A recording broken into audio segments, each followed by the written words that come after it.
Hey, my name is Chris Brennan, and you're listening to the Astrology Podcast. Joining me today is Demetra George, and we're going to be talking about the myth of the descent of Inanna and how it's connected with the cycle of Venus retrograde. So, hey, Demetra, thanks for joining me today. Hey, Chris. Yeah, this is fun. We've been talking about some of this over this past week, and I'm glad we're having the chance to discuss it more thoroughly. Yeah, so this is something that's come up over the past few weeks because part of the premise is that Inanna was one of the most revered and popular goddesses in ancient Mesopotamia, and she was a goddess of love and fertility, but also a goddess of war. And you've given lectures on Inanna before. I remember attending a lecture of yours back in 2005 where you talked about how this ancient myth of the descent of Inanna was connected with the Venus retrograde cycle.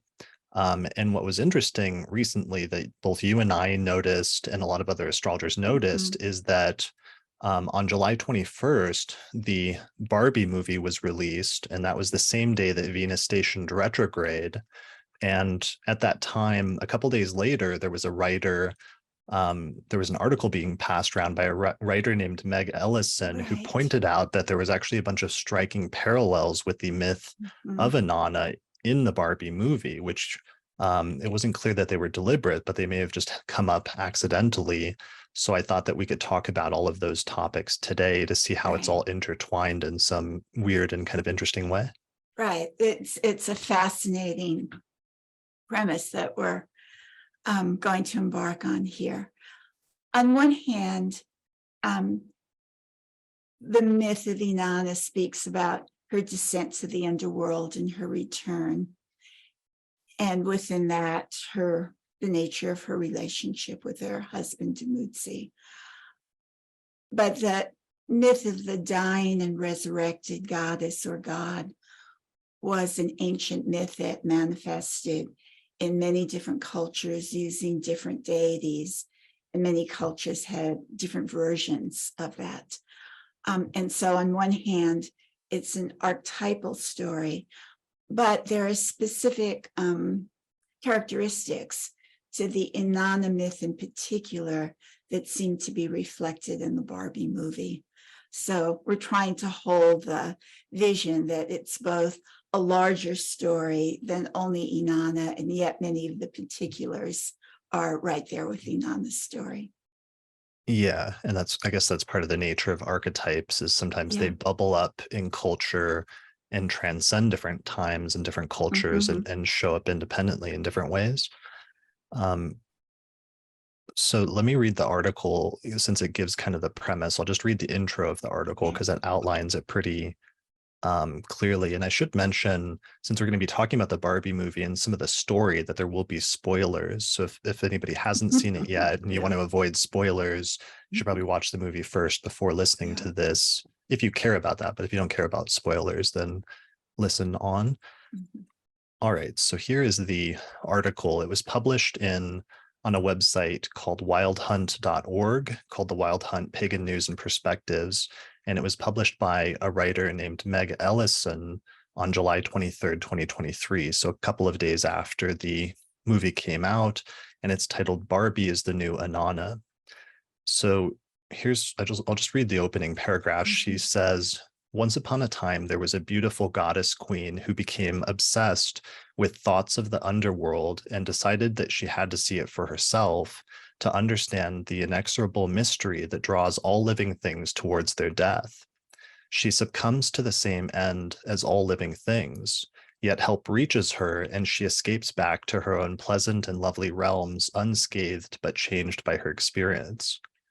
Upon her return, she discovers her lover has taken her throne, covered himself in her glory, and upended her kingdom.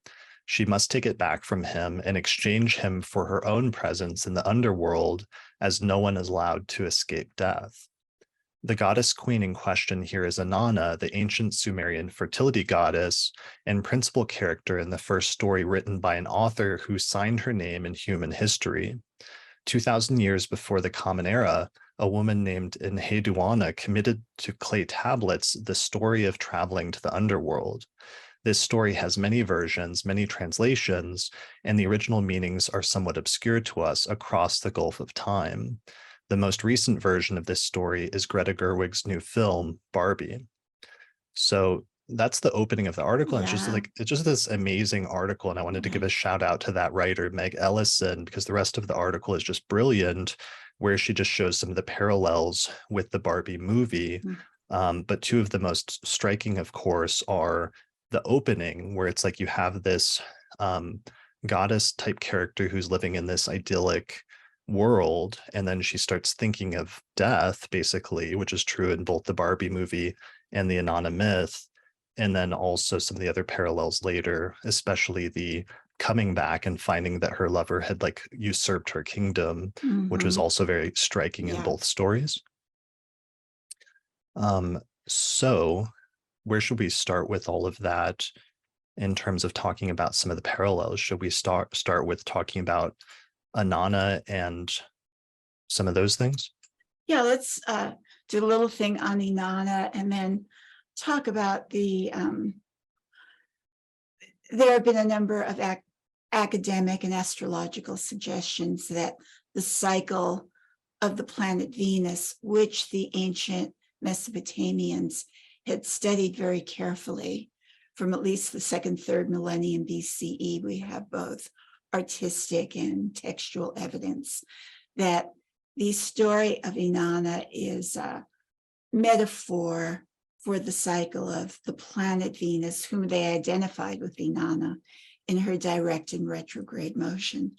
And what was so fascinating was that the release of the movie Barbie happened on a Venus retrograde, and that is one of the critical points in the story of Inanna is her descent to the underworld. And in the cycle of Venus, the retrograde motion starts her descent.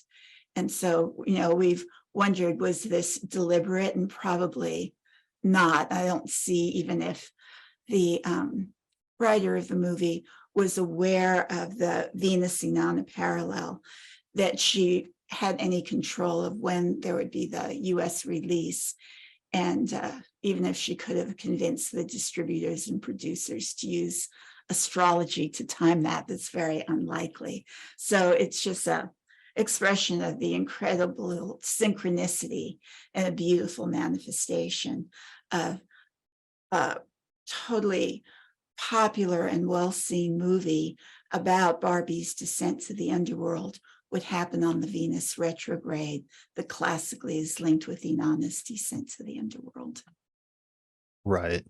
Yeah. So that, which is just, the synchronicities are crazy. Like here's the chart, for example, for July 21st, 2023, and we see Venus there at 28 Leo, and within 24 hours of that, she switches to stationary retrograde and then turns around at 28 degrees Leo and goes retrograde for the next 40 days and 40 nights.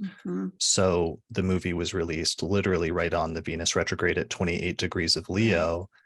And as I did research for this, which I talked about more extensively in a podcast with Nick Dig and Best on my Patreon, I did some research and went back and found out that Greta Gerwig herself, who is the writer as well as the director of the film, that she was actually born in this on the day of a Venus retrograde as well, when Venus stationed retrograde in Virgo on August 4th, 1983.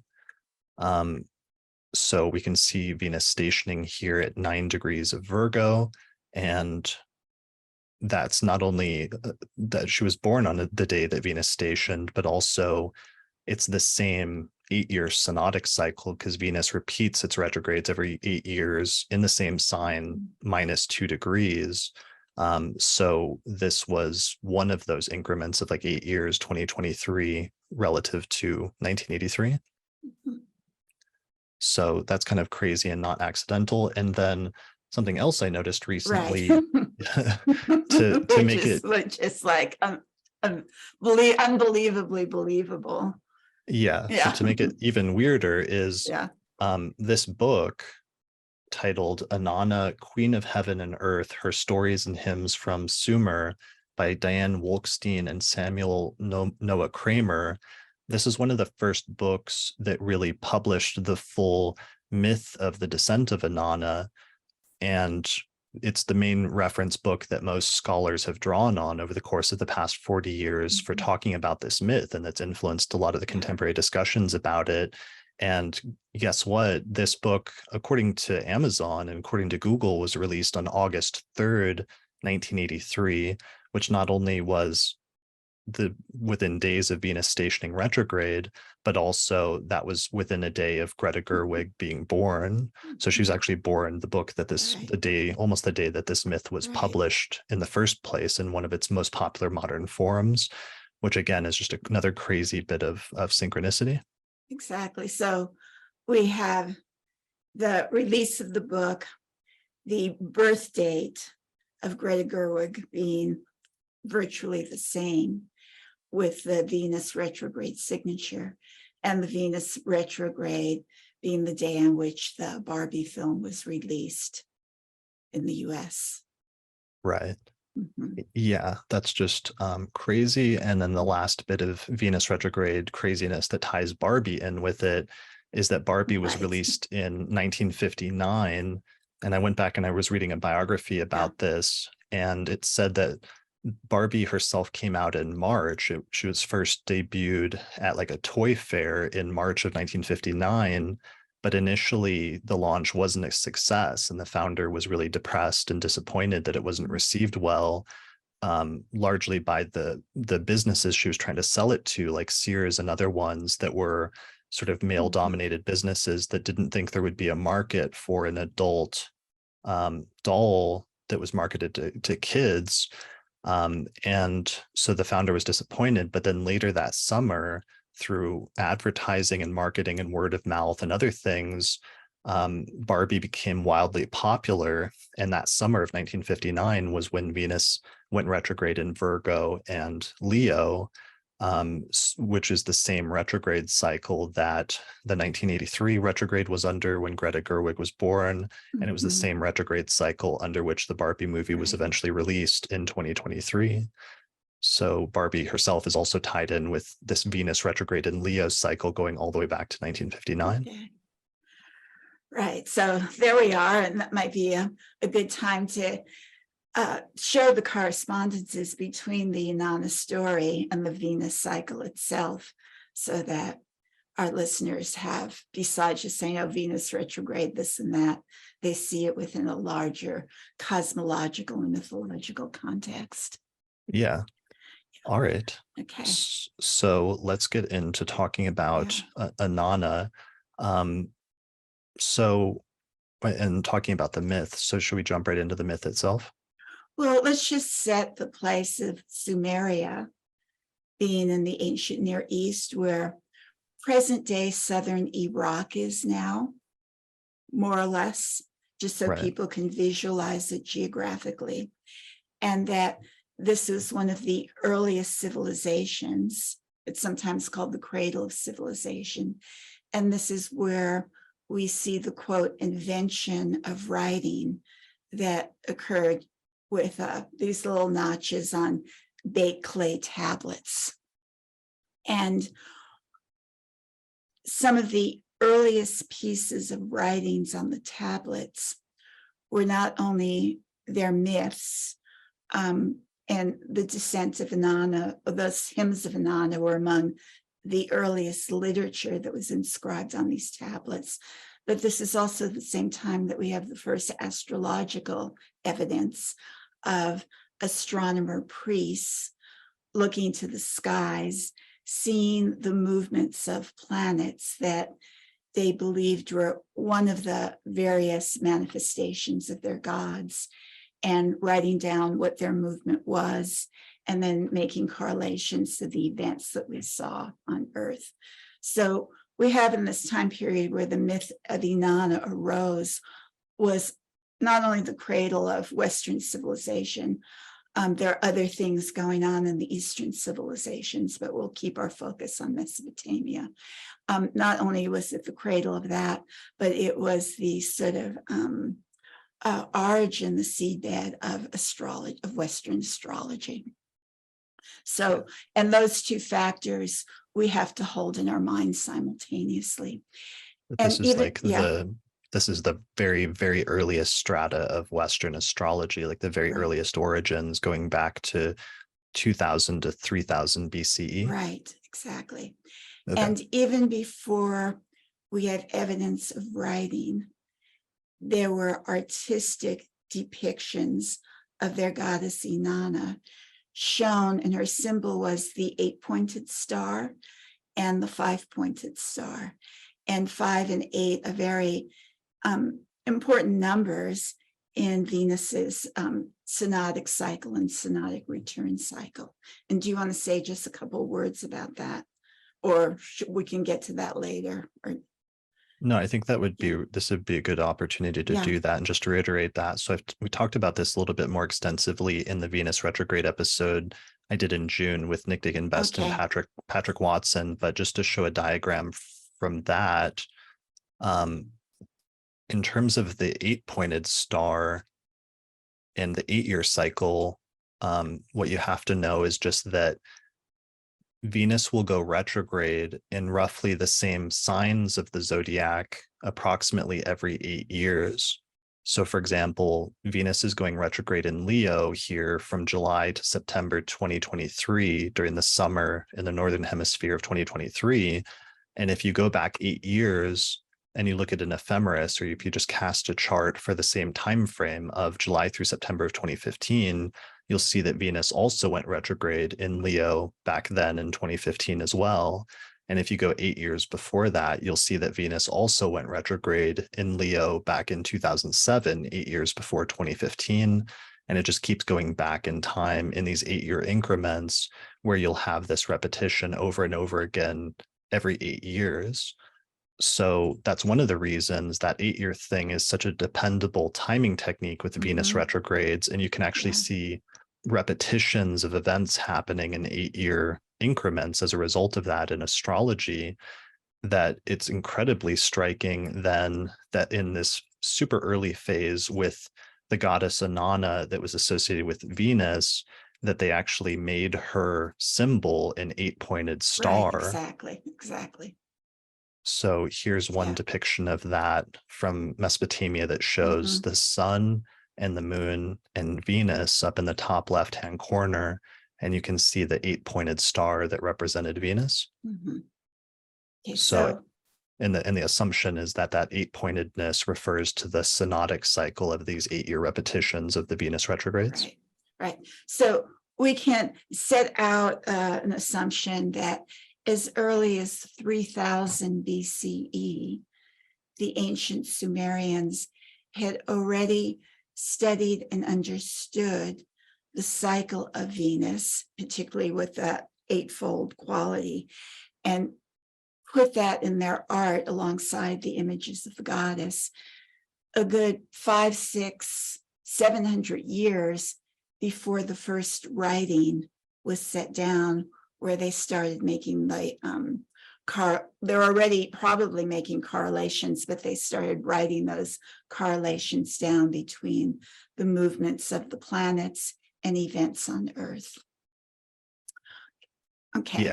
Yeah. And that, which is just like the basic premise of astrology, is they started noticing this property of nature where when certain things would happen in the sky, certain things would happen on Earth at the same time.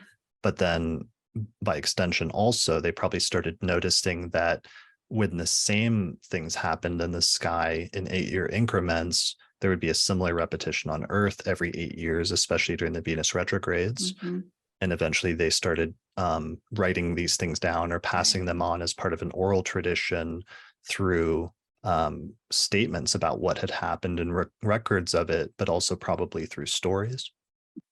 Yes. Okay, so moving closer to speaking about Inanna.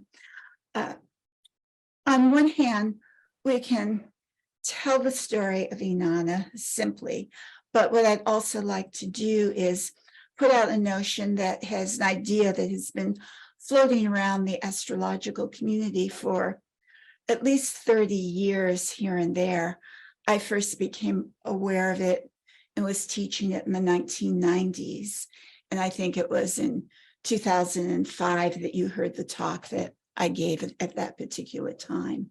And so what we're going to present right now is not like discovered right now, but it's been part of the background discussion among astrologers for a number of decades.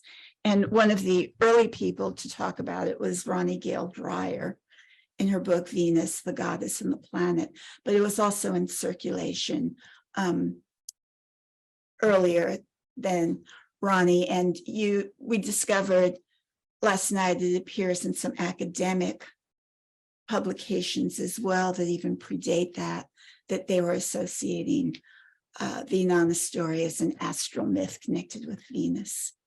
Yeah, it seemed like there were citations going back to the 1970s and 80s, and that it seems like a common agreed upon thing in some of the academic scholarship at this point, that the myth of the descent of Inanna was tied in with the astronomical cycles of visibility of Venus. Yes. Okay. So I'm going to say Venus / Inanna here. Both planet and goddess were known, Inanna was known as the goddess of love and the fertility of the land in her evening star appearance. And she was known as the goddess of battle and war in her morning star appearance. And Venus's general visibility in the sky is either in the west as an evening star or in the east as a morning star. And so that understanding was there early on. And the evening star appearance was as love and peace and harmony, and the morning star was battle and war and assertiveness. And the story of Inanna was that she was the queen of heaven and of earth. And as a young woman, it became time for her to marry. And she was presented with two alternatives. One was the farmer from whom she had affections, but that her brothers and father said, no, you actually want to marry the shepherd Demutsi. And she was persuaded to make that choice, and they became married.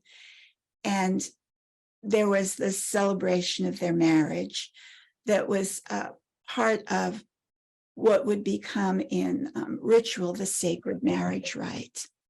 And one of the ideas is that because she was the goddess of not only love, but of the fertility of the land, that if the goddess, Venus Inanna, was satisfied in love and fulfilled in love and sexually happy, then likewise the crops of the earth would flourish in growth. And so Inanna's Venusian well-being was what was critical in Sumeria having an economy of grain production that led to having a prosperity in food to feed the people.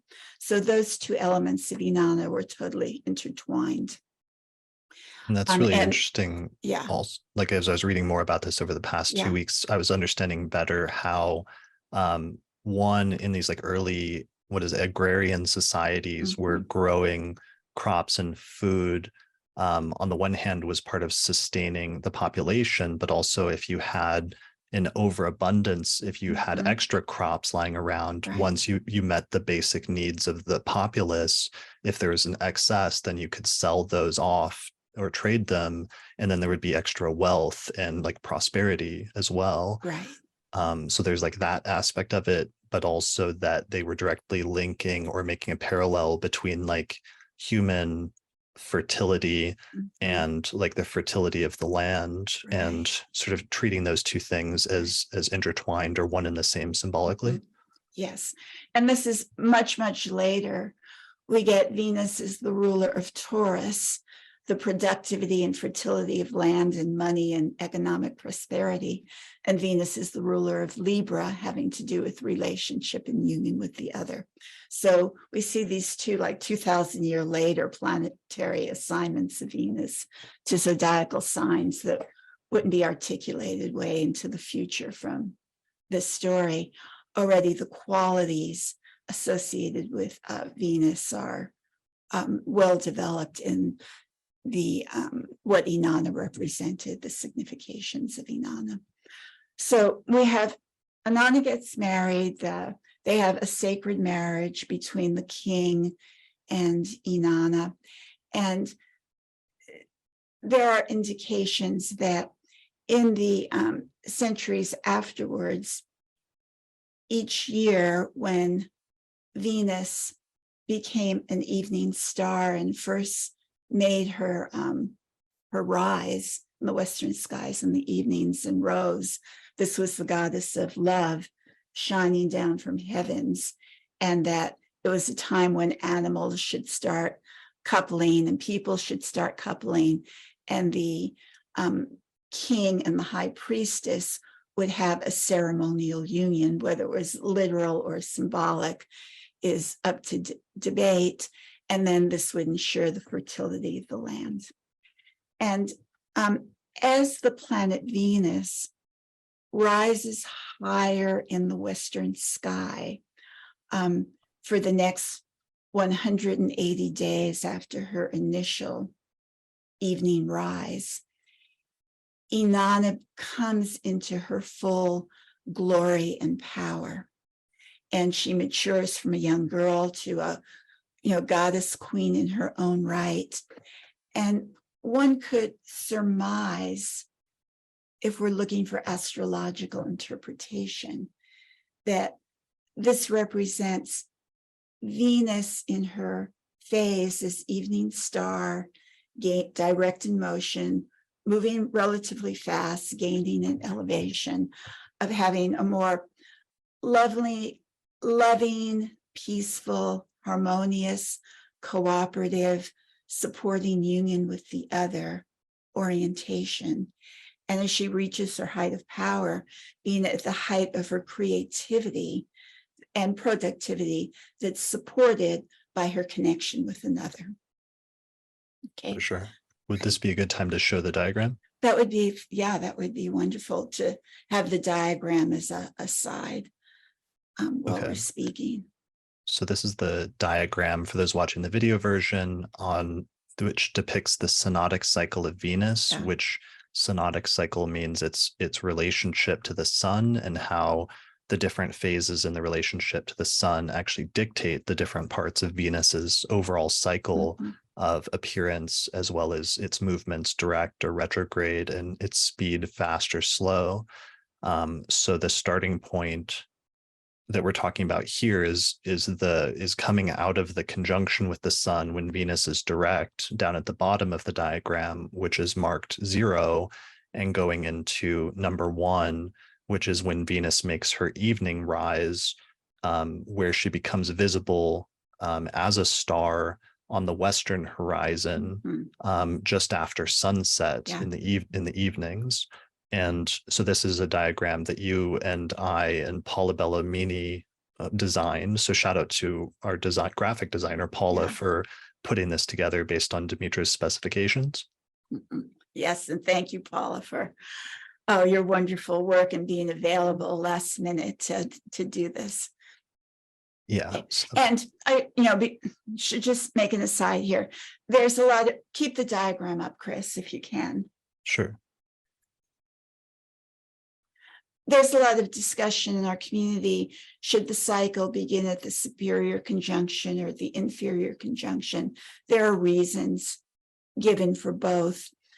But for this story, I have chosen to put number 1 at the evening rise, because this is where Inanna is a young girl and she gets married, and this is where the story begins. So then we've moved up to point 2 on this diagram, which is right at the height of this curve, where Venus has reached her highest elevation in the western sky at night at around 48 degrees. Some cycles it's 47, 46. Each cycle is a little bit variable, but this is the average. And at that point, she hears that her brother-in-law, Nergal, who lives in the underworld with her sister, Ereshkigal, who's the queen of the underworld, that he's died. And she thinks that she should go down there to attend his funeral rites. Right. So this is where, in terms of the specific myth of Inanna, or what's called the descent of Inanna into the underworld, where it starts, where it opens saying that she's contemplating that she set her mind on the underworld or the great below. So the very beginning of the Sumerian myth says, from the great heaven, she set her mind on the great below. From the great heaven, the goddess set her mind on the great below. From the great heaven, Inanna set her mind on the great below. My mistress abandoned heaven, abandoned earth, and descended to the underworld. Inanna abandoned heaven, abandoned earth, and descended to the underworld. Okay. So that's why, for our purposes in trying to connect where in Venus's cycle in your interpretation it would begin, we think that you and I both agree basically that the story of the descent begins at Venus's maximum elongation, and then especially when she stations and turns retrograde. Right. The idea of the descent begins at that point. Okay. And right, she takes her a while to get it together to actually embark upon her journey, but the idea that I should go on this journey happens. Okay. And we might all reflect upon situations in our own lives where our life is going really great. We have a wonderful relationship. That relationship is stable enough that our creative energy can be used for other creative projects that we're doing that are flourishing. And then there are those first like uncomfortable feelings like, is this all there is? Like, is there something else like I could be doing? I wonder about this thing over there that, like, I wonder what that would be like that I could do instead of what I'm doing. And so it also internally marks the curiosity for the unknown, that's something other than what you have that's like really good. It's like, if it's not, if it's not broken, like don't start tinkering with it. But there are many times when our lives are not broken, but our impulses are aroused to start moving towards something else. And this is like the point at which Inanna finds herself as she considers the trip. And or also in which a person sometimes living in the height of one's life and having a good life and being at the height of like youth or prosperity or other things, but then there's like an intrusion of something else and of thoughts of something negative. Like the most negative thing for most mortals is like contemplation of death. And that's what was so interesting in the Barbie movie. Exactly. Is the whole opening of the movie is she's living in this like paradise where every day is like the best day, and she just hangs out with her friends and like they're having dance parties and stuff. Diamonds under my eyes. This is the best day ever. It is the best day ever. So is yesterday, and so is tomorrow, and every day from now until forever. And then all of a sudden she's in the middle of a dance party and she says, what does she say? She says, hey, do you guys ever think of death? About dying? Do you guys ever think about dying? and it's everything screeches to a halt, and then she's like, okay, never mind, I just joking. But that's this point in the story is Exactly. like the contemplation of that, or even of tragedy, or something along those lines. Right. And as a woman, and with many women in the audience, as she thought about her death, what we found very funny was her feet went flat, so she couldn't wear her high heels anymore. And she began to see the horror of cellulite on her legs. And this evoked like this recognition and laughter of so many women in the audience. Yeah, we totally get like the point in our own aging when those things start to happen.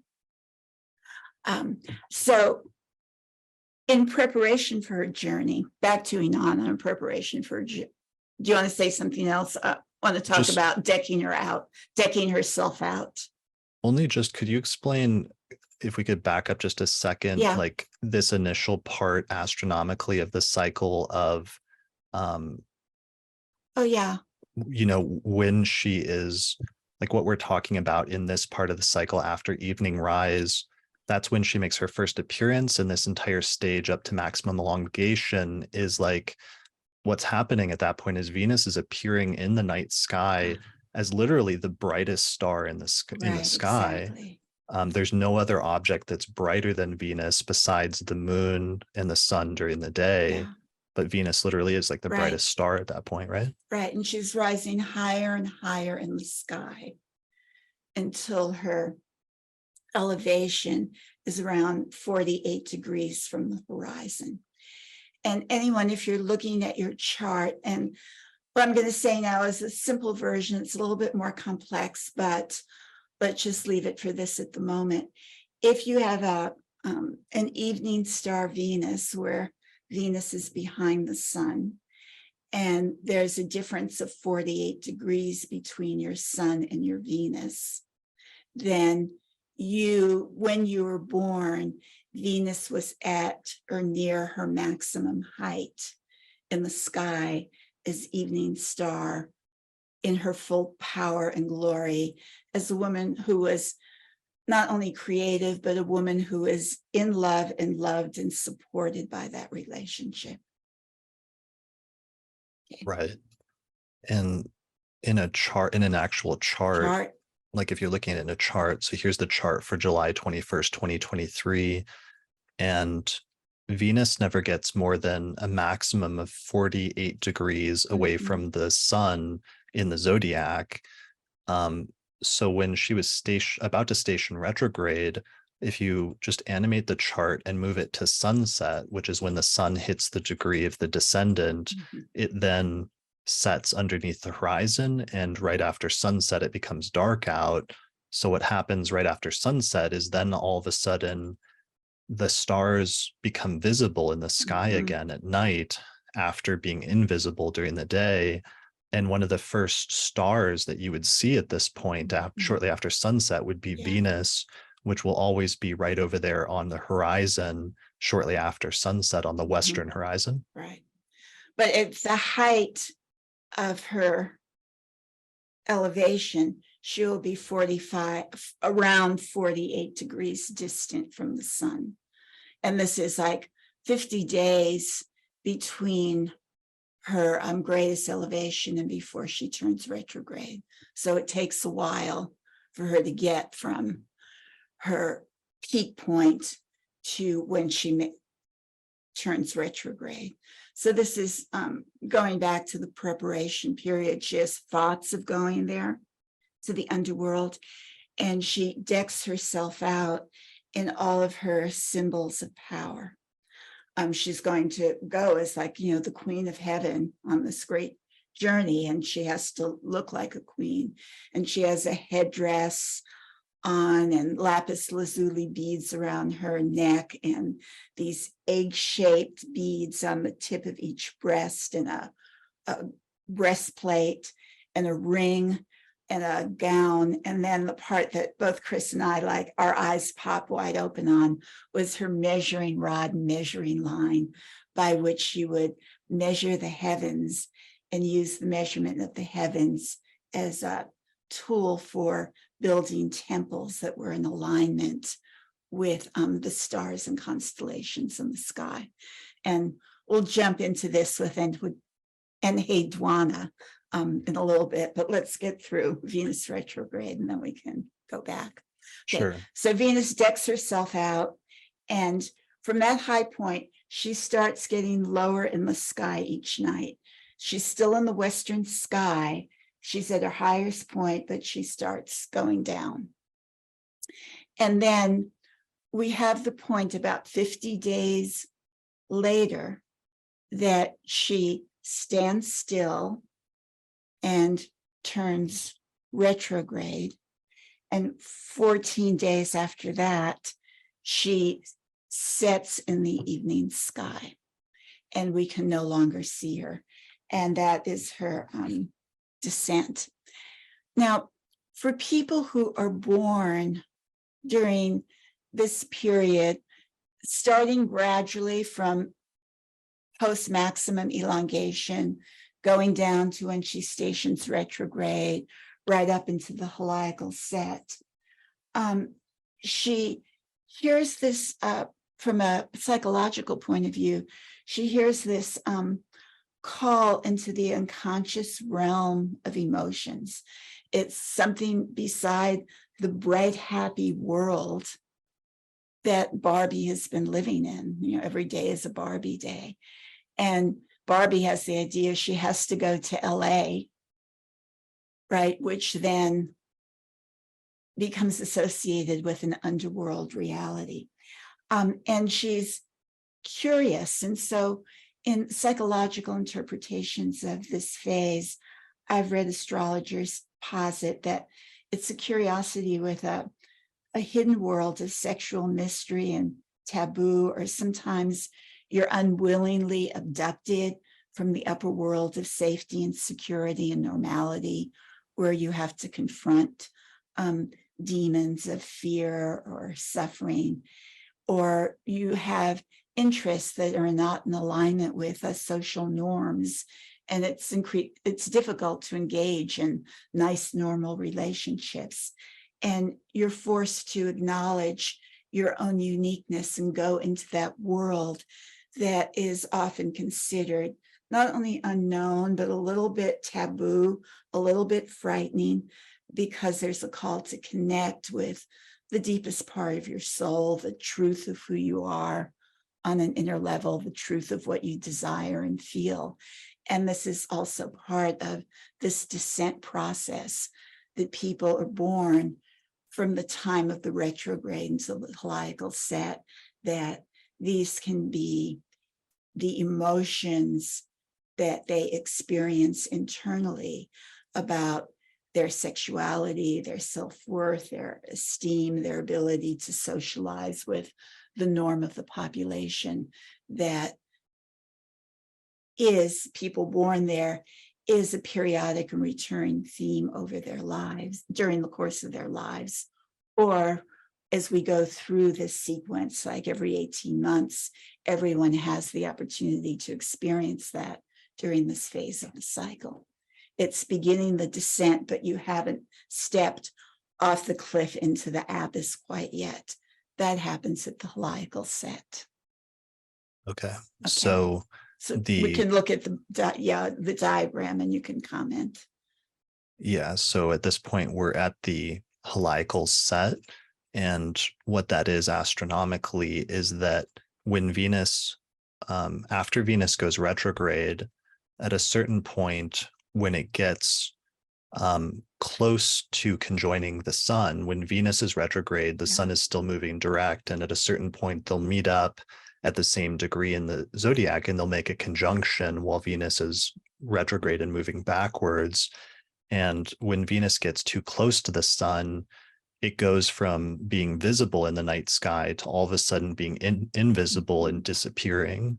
So this was sometimes referred to as being under the beams of the sun in later Hellenistic astrology, but it was associated with this period of invisibility, basically, which then in the myth of Inanna seems to be associated with her actually going to and entering the underworld.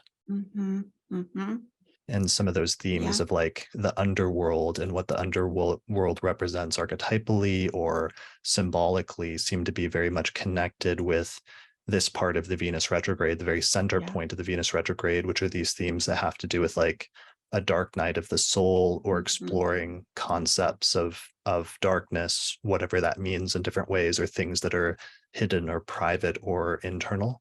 Yeah. And if we could go back to the diagram for a moment,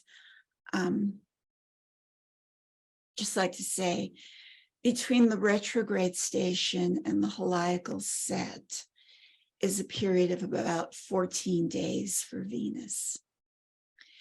And in the myth, Inanna starts entering into the gates preceding the underworld. And her sister Archetypes, when she realizes Inanna is coming, says, block all the gates. And when she arrives at each one, open them only a crack.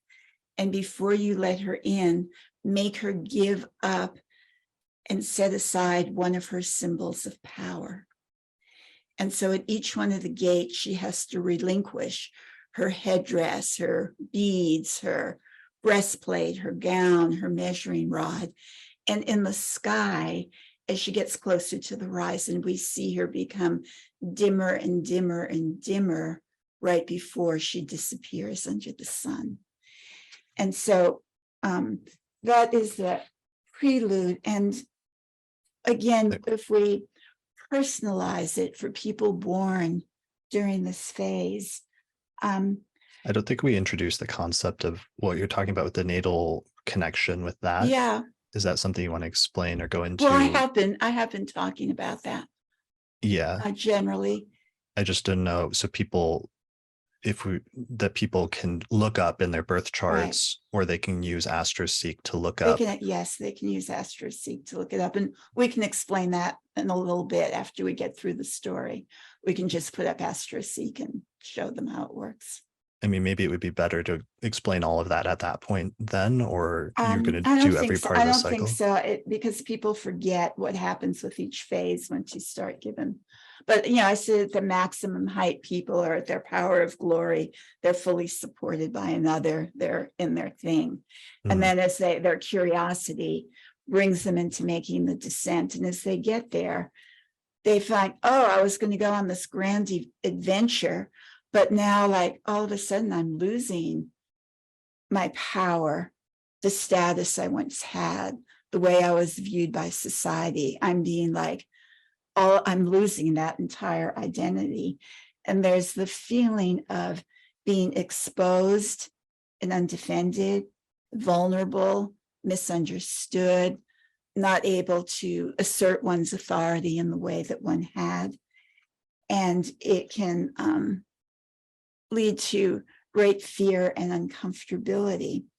And on the positive level of that interpretation is also the possibility that if you divest yourself of all your posturing, your pretensions, your designer clothes, your hair color, your conventional attitudes, can you become totally transparent to another person at the deepest level of your being?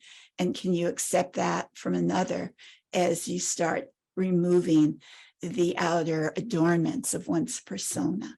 And so these are some of the issues that happen psychologically at this particular stage of the cycle. Then she disappears and she's in the underworld.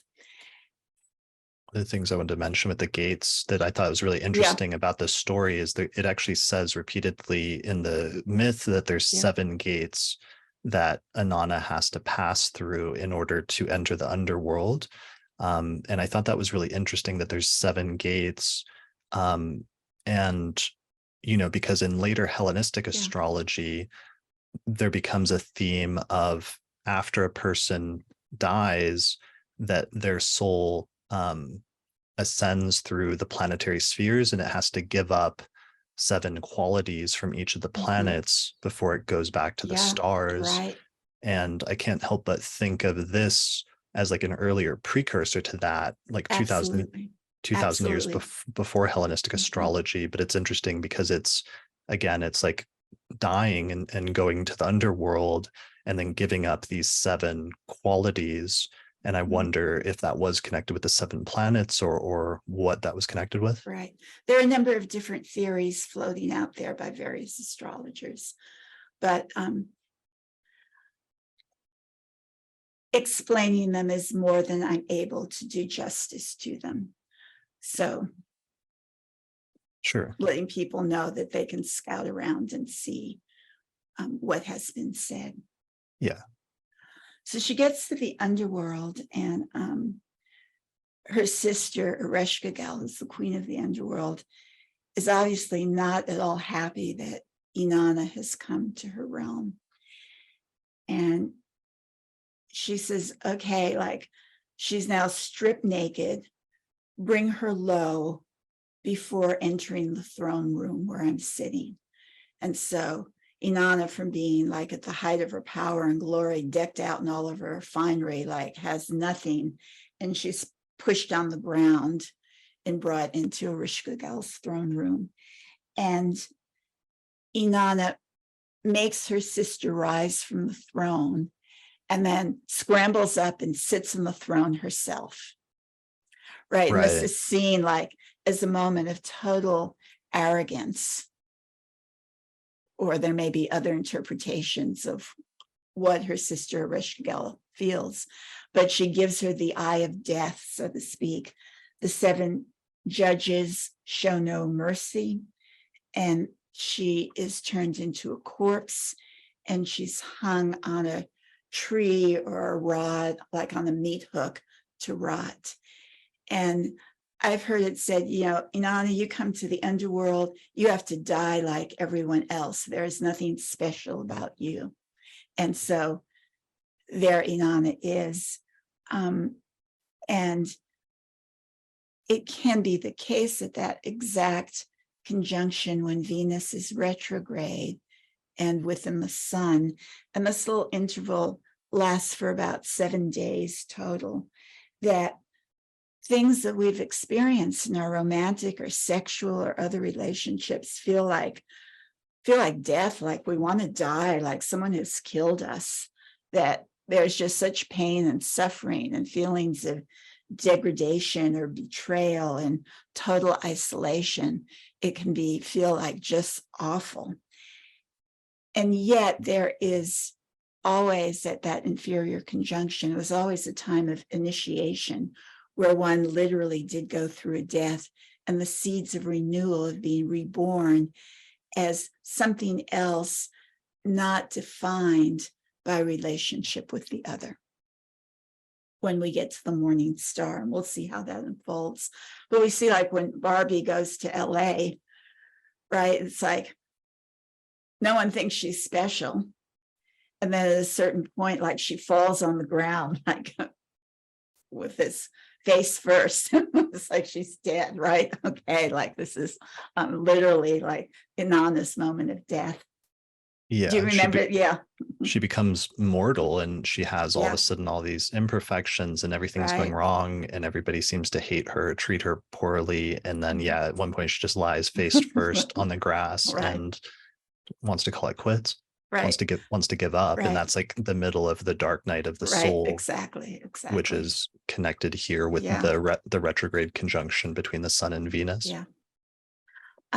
Meanwhile, before Inanna stepped into the underworld, her faithful servant, Nishabur, if I've said that correctly, she said, listen, if I don't come back in a couple of days, like go get help.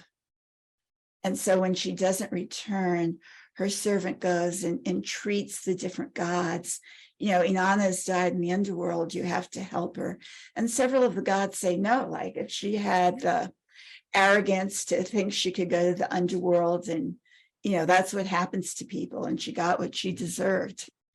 But her father Enki realizes that if Inanna were to die, the crops would not grow on the earth and the world would go and become parched and barren and the people would die. And here we have, you know, reflections of the later Demeter and Persephone story, where he said, okay, we have to do something about this. We can't allow the world to die. So he sends the water and food of life. And in the later Akkadian version of the story, they really emphasize that even more in the story of Ishtar, which is like the later Akkadian version of Inanna. They emphasize that like all procreation on the earth stops when Inanna is in the underworld, and not just like animals, but also like humans and plants and everything else stop basically like having sex or stop growing, and it leads to like the world starting to die basically. Exactly. Yeah. So that's the reoccurring theme throughout so many world mythologies of this point in the cycle. Yeah. Well, and it also it very directly connects Venus in with like procreation and everything directly connected with it in terms of the astrological meaning at this early stage. Exactly.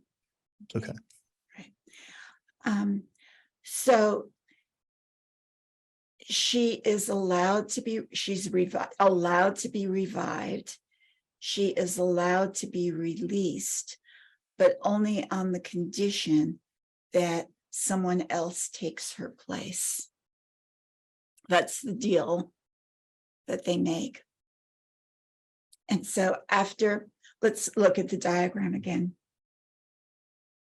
After 7 days in the invisible realm with Venus conjunct the sun, she then makes her heliacal morning rise in the eastern sky early in the morning. Okay, we last saw her on the western sky in the evening, but now she shows up on the other side of the sky first thing in the morning. And initially, as she rises, she visually appears very faint. She's not very bright yet. She's still like barely coming out of the rays of the sun. And often there may be a reddish cast or glow to her.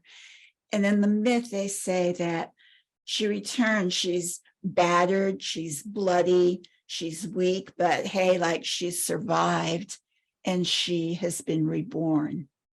And so it's that after being in cataclysmic trauma where you thought you were dead for sure, you find out that by some miracle you're survived and you're crawling out of the rubble, you're crawling out of the pit in which you had fell. Right. And astronomically at this point, so this is after the retrograde conjunction with the sun and that period of invisibility, suddenly Venus, which had been not visible in the night sky at all for like several days, suddenly it becomes visible again. But at this point, she's switched sides and she's no longer visible in the evening, but instead, all of a sudden, she starts becoming visible in the mornings right before sunrise. And so she's suddenly almost like after descending into the underworld on the heliacal evening set side, she emerges in the morning as a morning star right before the sun. And this is connected with this emergence of her from the underworld in the myth. And so what one might experience psychologically is, hey, I must be stronger than I thought, like I made it, right? I survived. And there's this newfound first feelings of self-esteem that come from the realization of survival. Sometimes, you've been really ill and you think you're going to die. Everyone thinks you've died, but somehow you squeak through and you're not well yet, but you're well enough to know that you're going to get better. And the feeling of just joy and relief that suffuses you and confidence in your own ability to get through what seemed to be unfeasible, that has been inculcated within one.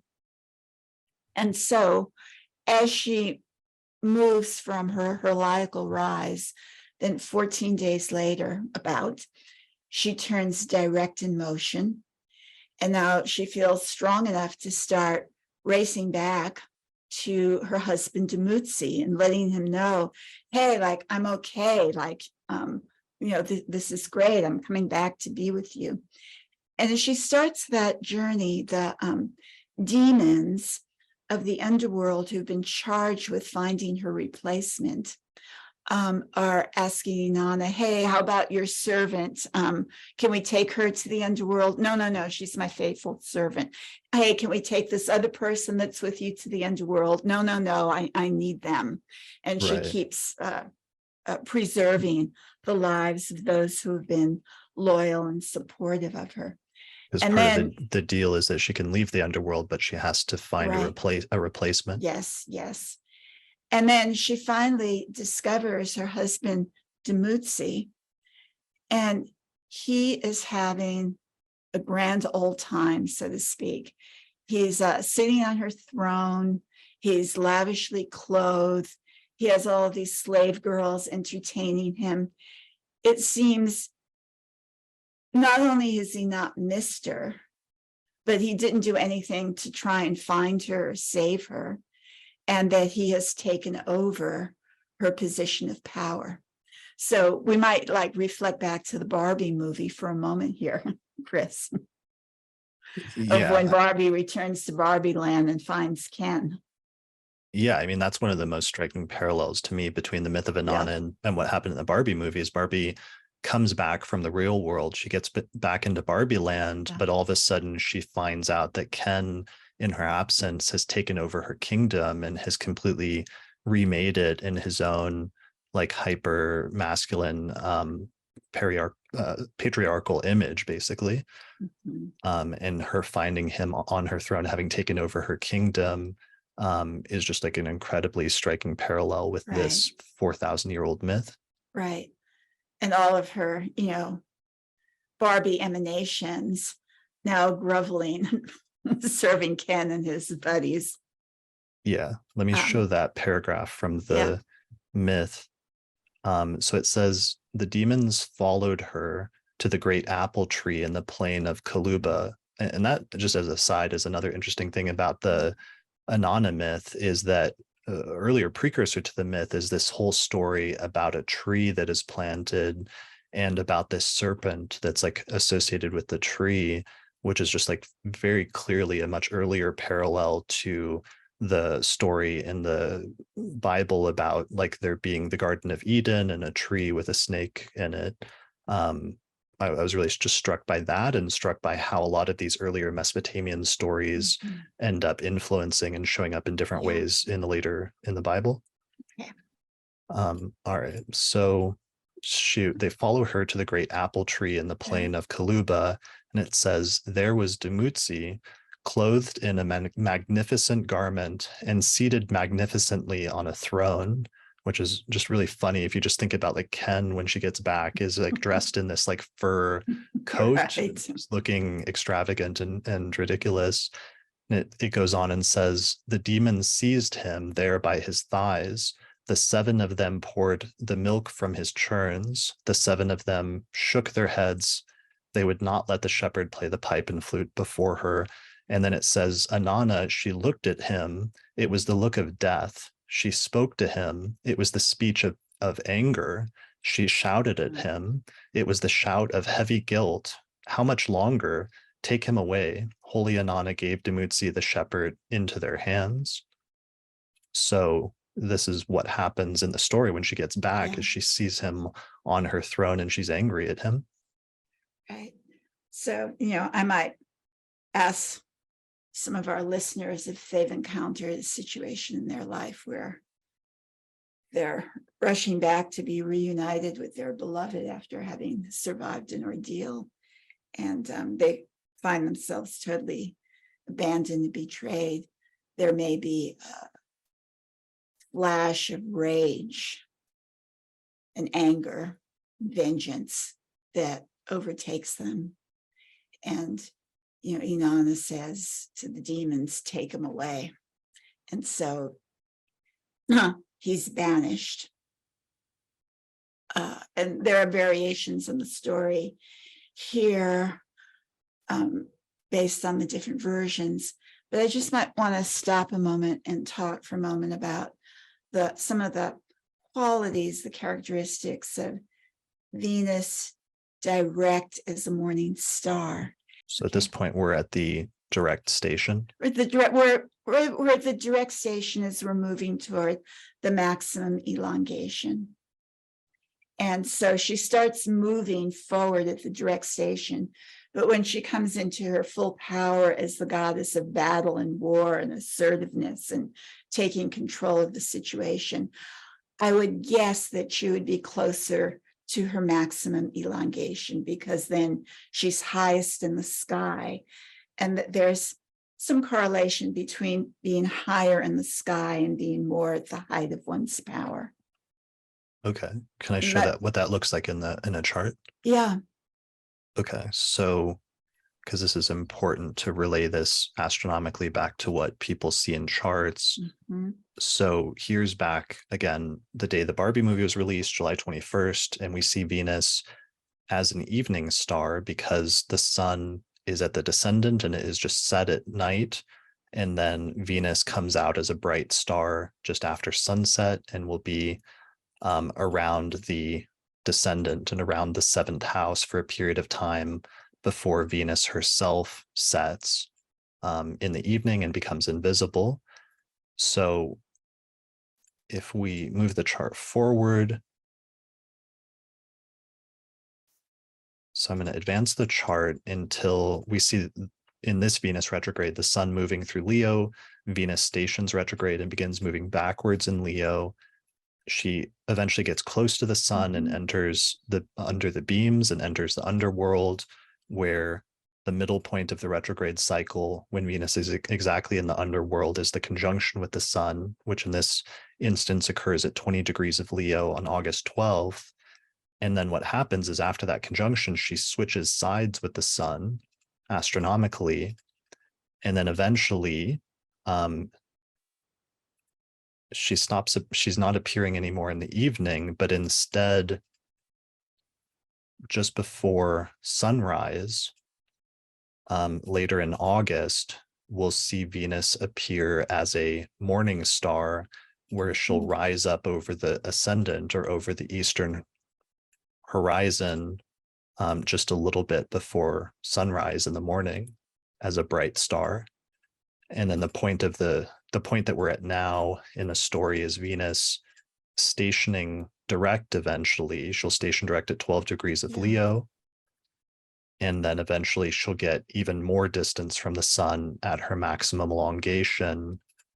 And that's the point you're talking about right now, where she's as distant from the sun as she can get and as bright as she can get as a morning star. Right. Okay. So then she spends 180 days as a morning star.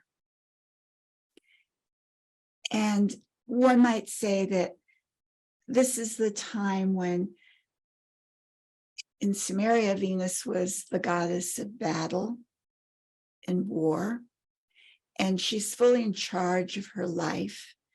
She has power as an autonomous individual rather than power that is supported by another.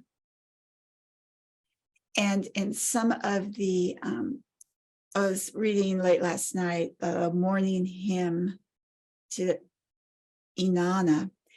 It shows her as dispensing justice. And every day the people would come to her with their concerns, and to the wicked she would punish them, and to those who were righteous she would give them blessings. And so she is in a position of meting out justice to both the worthy and the unworthy. And that's the heart of the autonomous, independent, self-contained qualities that are associated with Venus at her greater distances from the sun, direct in motion. Okay. So, and part of it, just to expand on that Yeah. or clarify, is just that in ancient, like in Hellenistic astrology and later tradition, they made this distinction between an evening star being supposedly more feminine versus Mhm. a morning star, Venus, being more masculine. Right. And what we're saying is that we may see traces of that in the earlier Mesopotamian tradition, where they're treating Venus as sometimes having these qualities of being like a goddess of like love and procreation and things like that, which may be connected with the evening star phase. But then there's the other treatments of Venus of being a goddess of like war and justice that may be more connected with the morning Mhm. star phase. Yeah. Yeah. The sun was mythologically a god who oversaw oaths and ensured justice. And so there's definitely those qualities of Venus here. An feminine archetype is the Amazon, that has been linked not only to Venus and Aries, but Venus is a morning star. We could put that archetype there. Yeah, I kind of, in a, to put it in like Barbie terms, it seems like the evening star phase is like the standard Barbie or the Margot Robbie beginning of the movie Barbie. But Right. I saw this image recently of like a doll that was a Barbie, but it was like put by an artist in the form of the Hindu goddess Kali, Right. which is like this warrior goddess who's Oh, yeah. holding like a sword and like a severed head and stuff like Right. that. And that's Right. more the morning star phase Definitely of off Venus. with his head. Right. And one may also be have activism impulses and actions toward social activism, and refusing to tolerate abusive relationships on on multiple levels, and taking a stand for that may also be qualities that are associated with this phase of mornings of Inanna, morning star Venus. Okay. Okay. Then what happens so Venus now starts from her maximum elongation at 8, she starts getting lower and lower in the sky. And as she approaches 9 here, at about 10 degrees distant from the sun, she sets beneath the horizon. And she stays invisible this time for about 80 days. At the retrograde invisibility, it was 7 days from heliacal evening set to heliacal morning rise. Now it's 80 days. And during that time period, she starts getting lonely. She slowly has a change of heart. Well, maybe he wasn't such a jerk after all. Maybe there were some good qualities about him. I'm sort of like sad. I'm all by myself. Like, so what? I did all this stuff. I'm lonely and I don't have anyone to sleep with or eat with or do things with or talk to. And it's that period of regret following sometimes the breakup of relationship. Like initially, like, I'm done with it, like, get out of here. And for a while, you're really strong in your newfound freedom and autonomy. And then there comes a time when you start getting kind of weepy and like sad and distressed over the isolation you find yourself in. And so this starts a longer period of mourning for her lost love. It's accompanied by Demutsi's sister, who joins her, and sometimes this is called lamentations, that go in this stage. And then they are able to, they get the help of a fly who tells them where Demutsi is. And Inanna decrees that, okay, there's a new deal. And Demutsi's sister, Gesthema, has to spend half the year in the underworld and take his place. And the other half, he can come back to the upper world and be my mate. And so this transition, back to the diagram for a brief moment, if we can look at it, is at the end of the superior conjunction period to the evening star rise, where Dumuzi comes back, Venus reappears as the evening star goddess of love. They are reunited, and then they celebrate the sacred marriage, and the cycle begins again. And Chris, you might, listen, on the end, like Chris and Barbie, has the fight with Ken and has him stay away. But in the end, she says, well, we can still be sort of friends, and we can still, I don't have to have girls' night every night, right? There can be some Ken nights. And so there is that rapprochement to relationship and making space once again for Ken to be part of her life.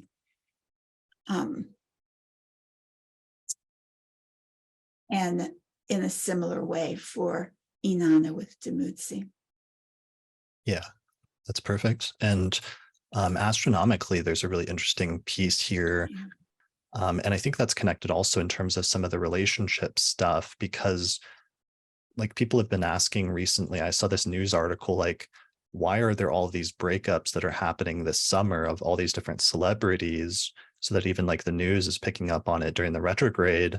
And I think part of it has to do with when Venus is retrograde, the sun and Venus, when they conjoin at the inferior conjunction, they're actually moving in opposite directions. So that conjunction comes and goes relatively quickly.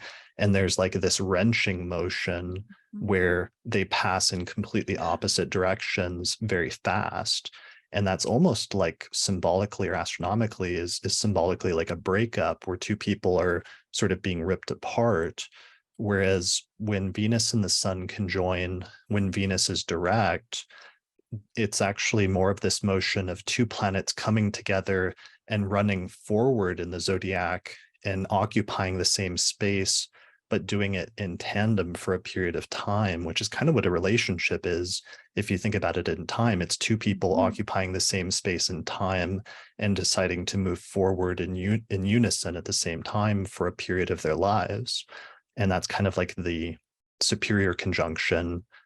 And there's something there that's sort of embedded in this astronomically that I think may explain some of the relationship stuff. And it also may connect with things like the sacred marriage at the beginning of Inanna's story and different things like that. Right. That's brilliant. Thank you for those insights. And just to reemphasize for people, if you have Venus conjunct the sun and Venus is retrograde, it will always be at the inferior conjunction. And if you have Venus conjunct the sun, Venus is direct, it will always be at the superior conjunction. So that's a really easy way for you to tell which sun-Venus conjunction you have, what part of the cycle it is. Right. Yeah. So that is basically the connection. That's both the story of Inanna, and that's the story of how the story itself seems to be connected with the Venus retrograde cycle.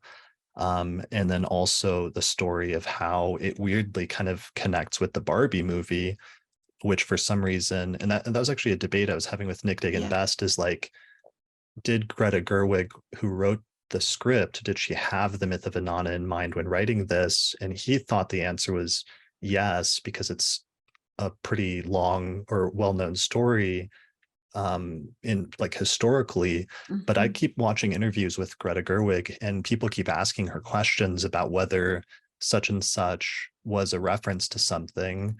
And while that obviously was a very deeply referential movie in many respects, especially referencing other films like 2001, A Space Odyssey at the beginning, I've seen her respond to certain questions where people are making connections and saying, no, I didn't actually make that connection, but that's still very interesting and is, compelling or striking, even though I didn't do that deliberately. And I wouldn't be surprised. It could kind of go either way with this, but Yeah. it's not a given that she did do it deliberately, because that's one of the things about archetypes is they kind of bubble up in culture Right. repeatedly in different ways because they are archetypes and they exist out Exactly. there as these sort of like transcendent notions that blend into our reality sometimes. Mhm. Right. And because she was born under a Venus retrograde, there may be a part of her own Venus nature that is acutely aware and sensitive of this Venus Inanna archetypal drama. Whether or not she knows that externally or not, she has, on an inner level of psyche, she is familiar with that. Hmm. Yeah, that makes sense. Yeah. And so with an archetype, so what is the premise? Like I always ask this question to different astrologers, but they have a hard time coming up with something on the spot. But just, what is an archetype? It's like a transcendent idea that comes forth in different ways into reality in culture at different periods, but because it exists out there as a pattern, it's something that does just show up in different cultures independently, not through direct influence. Mhm. Yeah, generally, yes. But one of the ways I've understood it, probably using a Jungian definition, is that in the same way that every human has certain external features in common, we have 2 eyes, 2 ears, like 1 mouth, 10 fingers. There are also internal structures in the mind that are common to all individuals. And these almost like molds in which you like cast bronze things in or cast clay things in. There are these molds that exist in mental structures, and that the contents inside these forms are myths and dreams and symbols and so on. And so while everyone has the potentiality of all of the general forms, which particular ones arise in the course of a person's life is something unique to each person. And this is where astrology, mythic astrology, plays into this, in my experience, that if you have a mythic deity like Venus at a prominent position when you were born, conjunct your sun or moon or on one of the angles, then of the whole collective of possibilities that are potentially there through you, that is the particular one that individualizes in your lifetime, in your lived experiences. And so that's one of the ways I see the connection between the potentiality of all archetypes that are common to all beings and the particular ones that each person get expressed in a particular life, because we can't do all things that are possible all at once for every person. And then just and that's like why certain plays, the Greek dramatists were so powerful, because they spoke to some of the basic scripts of the human condition. And in the same way that a theater group, you'll have multiple theater groups, they all take the same play, but they each give it their own flavor of costuming and setting and what they emphasize and how they bring it forth in interpretation. Likewise, we have these different dramas that are available to humans through which to live our lives and develop some consciousness, but we each give them our own particular flair and details. Right. Yeah. Sort of like one of my favorite examples is kind of like how, you have Shakespeare's version of like Romeo and Juliet as a play, but then in what was it was like 1986, you have that movie that was like, it was like Baz Luhrmann or somebody did like a modern version. Shakespeare in Love. Well, I was thinking of Romeo and Juliet, the one with Romeo and Juliet, the one with like Leonardo DiCaprio and Claire Danes, where like instead of swords, the different gangs had like guns, but like it still works archetypally and ends up being the same thing, but it's just in a different presentation. Yeah, exactly. So there's things like that. And there's also that same concept happens in different cultures where for some reason, different cultures keeps telling different versions of the same story, right? Because sometimes independently. right, because that story is a form that is common to all humans everywhere at all time, during all time.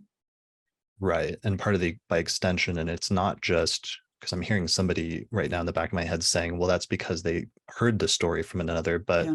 part of our premise here is that even if somebody was like on a desert island, isolated somewhere, and they created a new civilization there, some of these archetypes and some of these dynamics of archetypal stories would still arise independently there, even if they hadn't heard them from another culture, because these are things that are somehow inherent in human culture or in the universe that will arise organically on their own. Precisely. I mean, and that's one way of making sense of what are archetypes.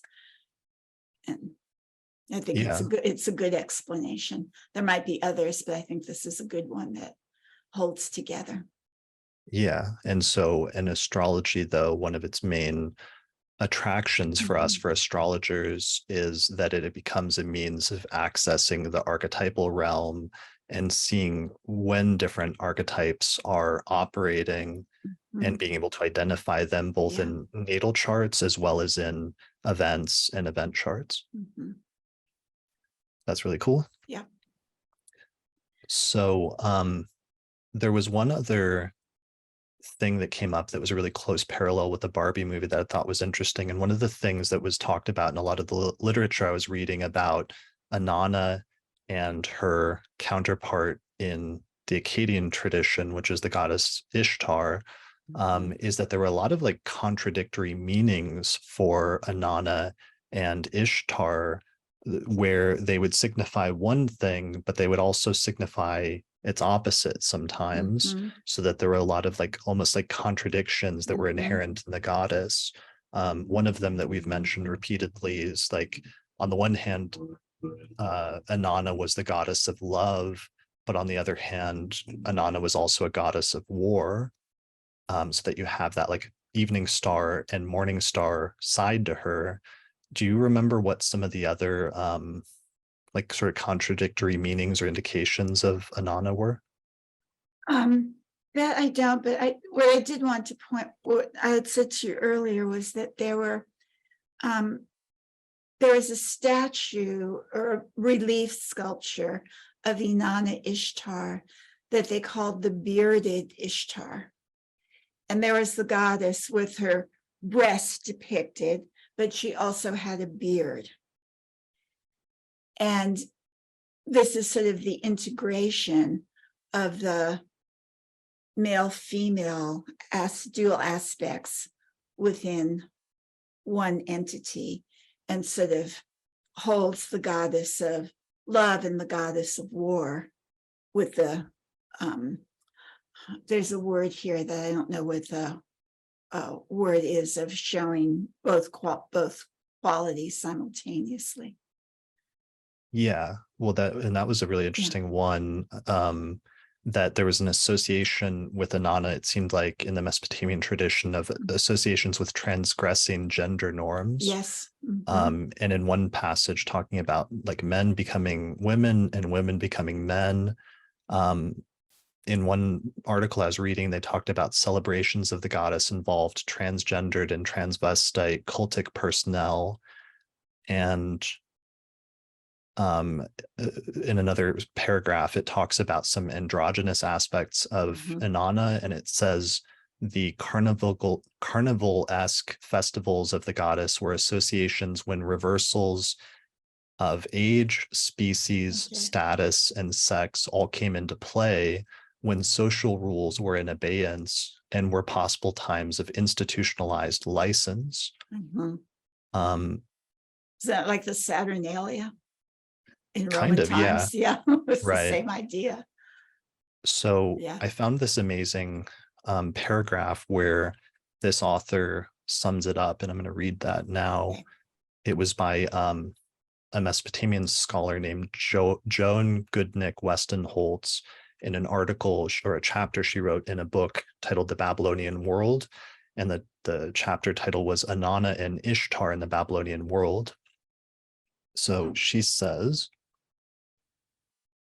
this is basically her concluding paragraph, and I found it really striking. She says, we have traced the development of the conception of Sumerian Inanna and her Akkadian counterpart Ishtar from their first appearance in the cuneiform records, and we've examined the diverse elements of the personality of the goddess. We have seen that her most archaic and basic aspect of astral dimorphism is the source of the ambiguities and contradictions in her character, including her apparent androgyny. In like manner, she held dominion over all polarity of behaviors, from capricious to caring, and represented both order and disorder, structure and anti-structure. Her bipolarity was founded on a natural phenomenon. The planet Venus appears twice in its course, once in the east and once in the west, as morning and evening star. Her very mutability may have intrigued the ancient Mesopotamians and led to the conception of Inanna Ishtar as the one and only divine entity able to embody such opposing aspects. And I thought that was really striking because that's the conclusion to this article about Inanna. But if you think back to the Barbie movie, the culmination of the Barbie movie was this dialogue or this speech by the figure who played the mother in the movie about the tensions that women constantly had to reconciling these completely dueling opposite things that they were expected to do in society. I remember that now. Mm-hmm. And it was really like this crucial sort of culminating moment about how hard that is, but how women constantly have to have one foot in both worlds. Right. And that's just a huge additional parallel here that I think was coming through in the archetype of Inanna that appeared in the Barbie movie at another moment that's worth sort of thinking about. Mm-hmm. Yeah. Right. I wish I could remember. That was a very long speech. And then as they tried to get all of the women to fight back and get their power back, parts of that speech were reiterated to women who are still in the subservient role to get them to say, hey, wake up. You don't have to reminding them. Yeah, I think I just found it. Do you mind if I read it real quick? No, that would be good. I would love to have it refreshed. And it went on for a number of sentences, but it was really encapsulated the condition of being a woman in society. Yeah. So, and the actress's name was America Ferrera, who played Gloria in the movie. So the title of this article, I found it on, what is it, Town and Country Mag, titled "Read America Ferrera's Powerful Monologue in Barbie." So here it says in the movie, it says, "It is literally impossible to be a woman. You are so beautiful and so smart, and it kills me that you don't think you're good enough. Like, we have to always be extraordinary, but somehow we're always doing it wrong. You have to be thin, but not too thin. And you can never say you want to be thin. You have to say you want to be healthy, but you also have to be thin. But you have to have money, but you can't ask for money because that's crass. You have to be a boss, but you can't be mean. You have to lead, but you can't squash other people's ideas. You're supposed to love being a mother, but don't talk about your kids all of the damn time. You have to be a career woman, but also be looking out for other people. You have to answer for men's bad behavior, which is insane. But if you point that out, you're accused of complaining. You're supposed to stay pretty for men, but not so pretty that you tempt them too much or that you threaten other women because you're supposed to be a part of the sisterhood. But always stand out and always be grateful, but never forget that the system is rigged. So find a way to acknowledge that, but also always be grateful. You have to never get old, never be rude, never show off, never be selfish, never fall down, never fail, never show fear, never get out of line. It's too hard. It's too contradictory, and nobody gives you a medal or says thank you. And it turns out, in fact, that not only are you doing everything wrong, but also everything is your fault. I'm just so tired of watching myself and every single other woman tie herself into knots so that people will like us. And if all of that is also true for a doll just representing women, then I don't even know. So that's it. And obviously, like, me reading as a man does not have the same power that it had in the movie. So I apologize for that in ahead of time, but at least I was really struck by that being in some ways the culmination Right. of the movie, or one of the culminations. There were like Right. As many, we get to that, we move toward that point. Yes. yeah.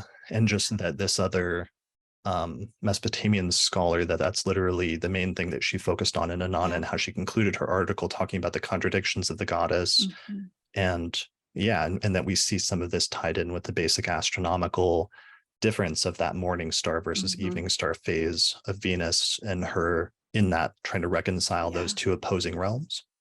Right.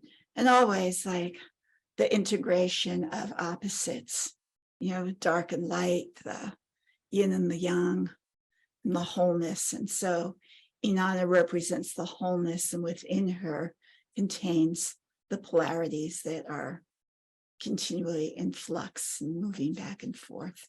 And we see that in her cycle, going up and coming down, going up and coming down, appearing in the east, appearing in the west. And of Venus, I meant to say that we see those dualities embodied in the cycle itself. Yeah, that's amazing. Can we just say like a word or two about Barbie and feminism? Sure. That was like one of the things that struck me when I was watching the movie. Okay.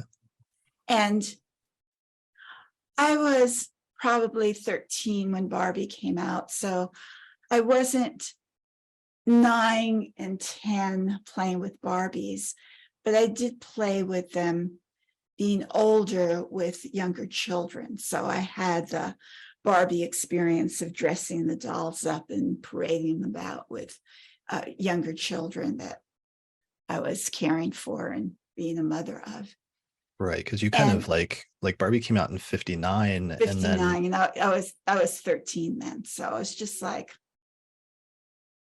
And then also during the course of like the early to mid 1960s, like second wave feminism developed at that point. Yeah, right. So I was going to say, before I saw the movie, when I thought of Barbie, I said, oh, the sexual objectification of women, right? And that was sort of like a dismissive attitude I had toward the whole thing, even though I played with them with children.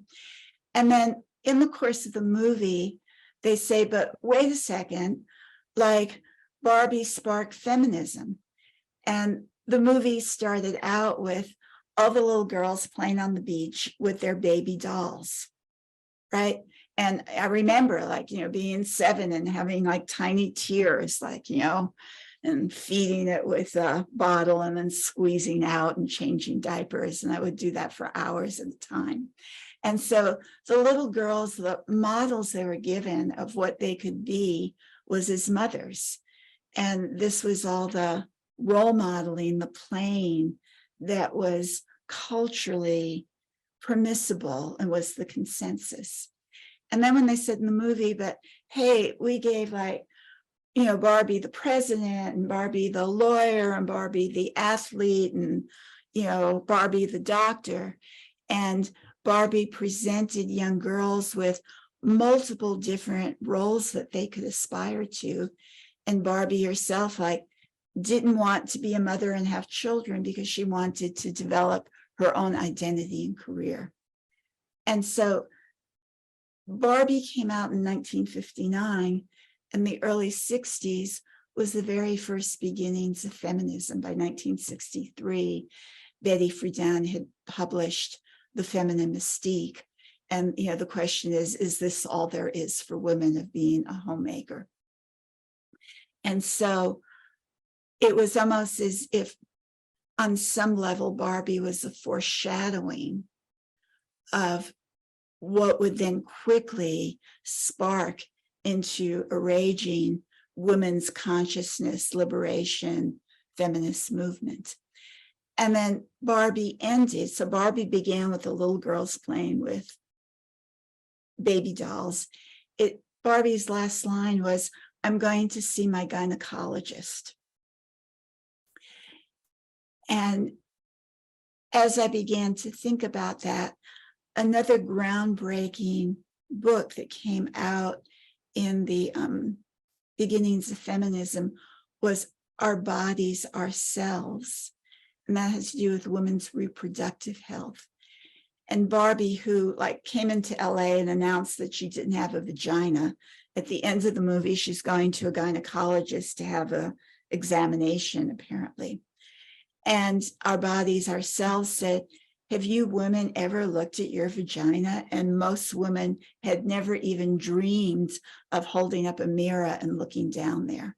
And that marked a major shift in women's attitudes to their bodies and taking responsibility for their own health, especially reproductive health that had been given over into men. And so I thought that those two feminist pieces of the Barbie movie was something I never in my mind would I have put that on Barbie until I saw it in the movie. And then my perspective that had been one way suddenly did a 180-degree flip, where I began to see the opposite side or another point of view, or holding those opposing views. And I'm curious about other women's responses and reactions to that possibility that beyond Barbie being presented in one way, that it also is a foreshadowing of feminism. Yeah, I mean, that looking at the history, it seems like Barbie always had one foot in both worlds of, on the one hand, having some good feminist ideals, and then on the other hand, having some ones that were maybe not that, or coming from a different place. And I was watching an interview with the director, Greta Gerwig, and she said, when asked if she grew up playing with Barbies, she said, well, my mom was kind of anti-Barbie. And so she says, when I, first was exposed to Barbie, I was exposed with the concept of Barbie as well as the arguments against Barbie at the same time, so that it seems like she incorporated that into the movie, both the arguments for Barbie and the positive and sort of feminist attributes, but also some of the arguments against, or the things that were more regressive or more patriarchal or what have you. And you made actually a really interesting point to me, which is I was reading a biography and it said that the founder, the creator of Barbie in 1959, she was partially trying to pattern Barbie after and imitate some of the Hollywood actresses of the 1950s. And that was part of why Barbie looked the way that she looks. But then you made the point that, well, the most famous Hollywood actress in the 1950s that she would have been patterning after would have been Marilyn Monroe. Right. And Marilyn Monroe, you pointed out, was born with Leo rising with Neptune in the first house.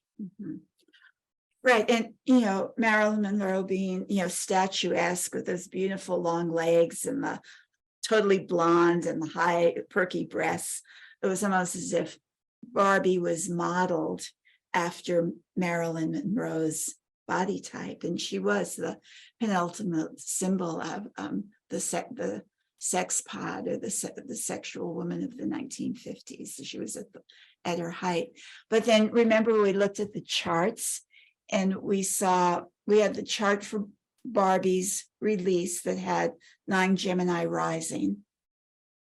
Right. And then we saw, is it possible for you to get the Barbie chart, Marilyn's chart, and Margot's chart all up? Sure. Let's look at Marilyn's chart first and just explain it for that. Yeah, but we should have the Barbie chart. I think that goes first. Okay. Let me pull that up.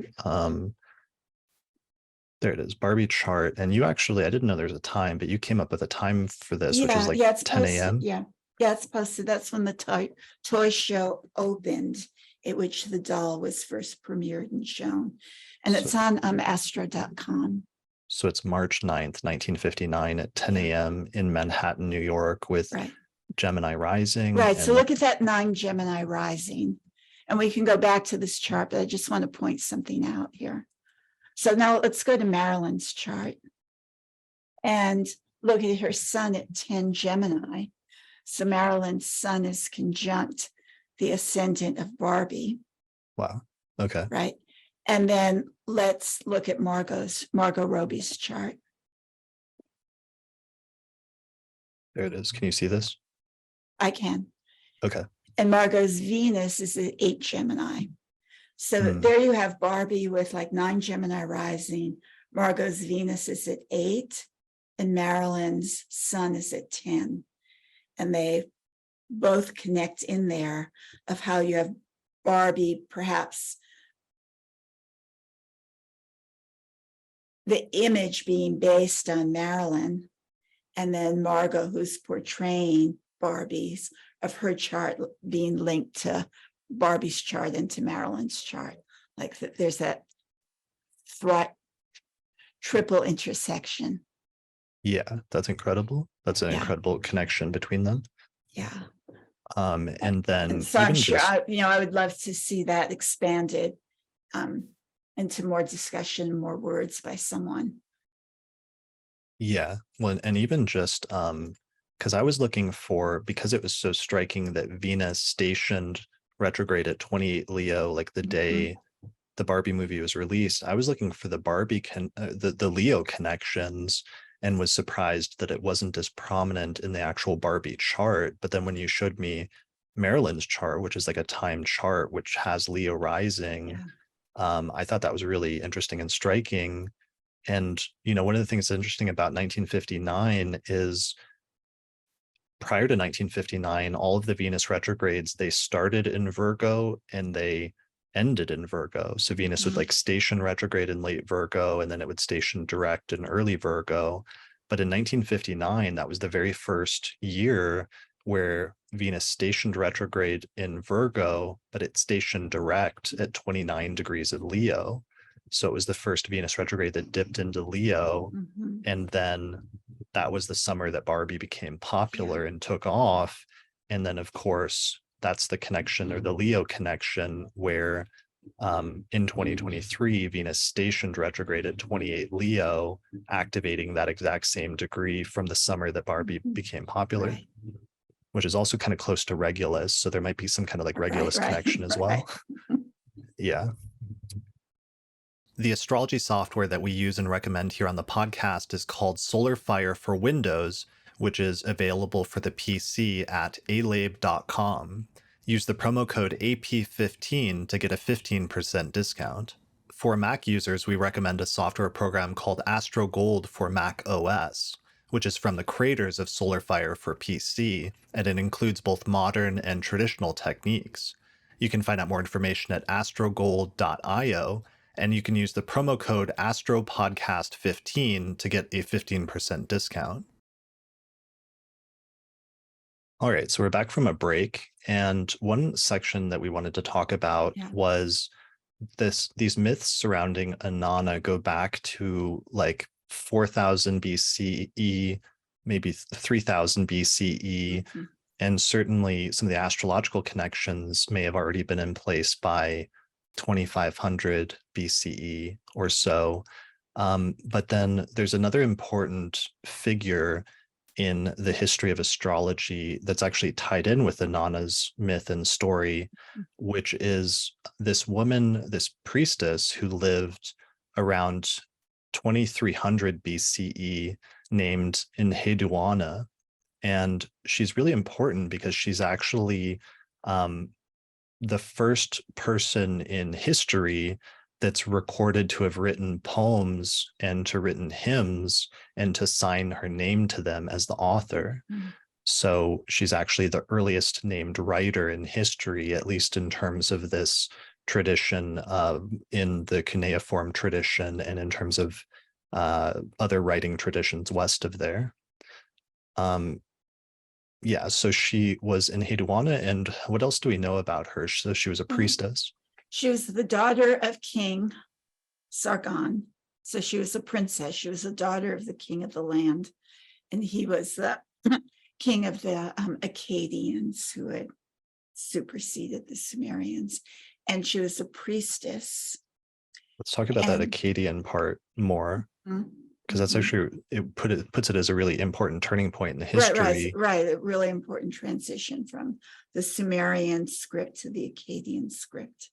Right, where it's like up to this point, the Sumerian people were occupying roughly modern day Iraq, and it was the Sumerian people who had this goddess Inanna and referred to Venus as Inanna, and had stories about like the descent of Inanna and other things like that.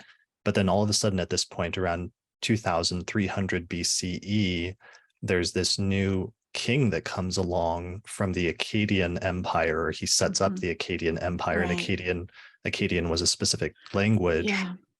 And that creates this new dynasty and this turning point where it goes from the Sumerian kingdom to the Akkadian kingdom. And right in the middle of this is his daughter at the time, the king's daughter. Right. And we know she was a princess. She was a priestess of Inanna, and she wrote, but we know for sure the poem called the Exaltation of Inanna. And another poem that we know for sure that she wrote was Temple Hymns to Inanna. And there is some suggestion that she was the person who translated the Sumerian version of the descent of Inanna into Akkadian. So those are, and for our interests, what's really important was that she was an astronomer and has an early connection with astrology as well. Right. And this is something that was first pointed out by Ali A. Alumi earlier this year in a lecture on his Patreon, where he suggested that she was an overlooked figure that may have been the earliest reference to a woman astrologer in history, because of a possible connection with astronomy and astrology through a device that she's said to mention in one of her poems. Right, which is the measuring line. So let me just take it back a few steps. That the main architectural building of ancient Mesopotamia was the ziggurat. And those are similar to the pyramid-like figures that we've seen in Egypt and also in the Mayan and certain Central and South American cultures. And the ziggurat was both the temple for the religious rites to take place. It was also the storehouse for the grain that was grown and stored and then would be doled out over the course of the year to the members of the city, as well as the excess grain then traded for economic purposes. And at the very top of the ziggurat was the astronomical observatories, where the astrologer priests would go up and look at the stars and the planets. And those were used for making the correlation between the appearance and the rising and setting of stars and planets and their correlations to what happened on Earth. And somewhere along the line, I heard that there were 7 layers to the ziggurats, which may have represented the 7 planets. But I'd have to go back into those archaeoastronomy papers to know for sure. So we have the tradition that astronomical observations took place from the same building as the religious rites and temple rites took place. And that also the temples were used for other divinatory purposes, one being that of dreams, which is the oldest and most basic form of divination. And the king would go into the temple to sleep and request a dream from the gods. And when he had a dream in the temple with a request, that was considered a God-given divination. So what's recorded with what they call the dream of Gudea, who was a king around 2100 BCE, was that he was told in his dream to build a temple, and he saw a woman raising a building plot, and she studied a clay tablet on which were set down the constellations. And that at the goddess Nancy's shrine, Gudea was told that the woman was the goddess Nisaba, and she was studying a tablet of the stars to build a temple in accordance with the stars. And so one of the ways that those happened was that there are these measuring rods and cords, and that the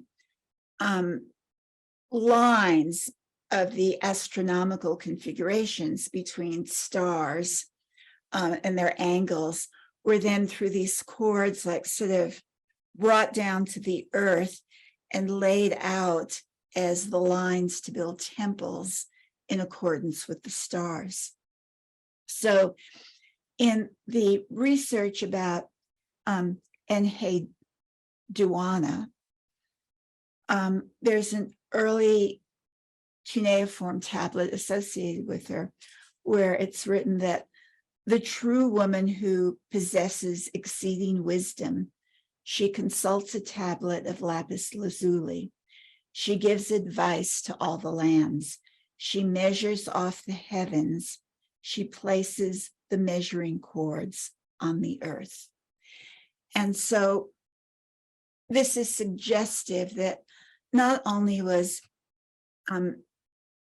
Enheduanna a princess, a priestess, she was also an astronomer involved with building temples. But when Inanna went to the underworld, one of her symbols of power was the measuring rod and the measuring cord. And so this shows a continuity of astronomical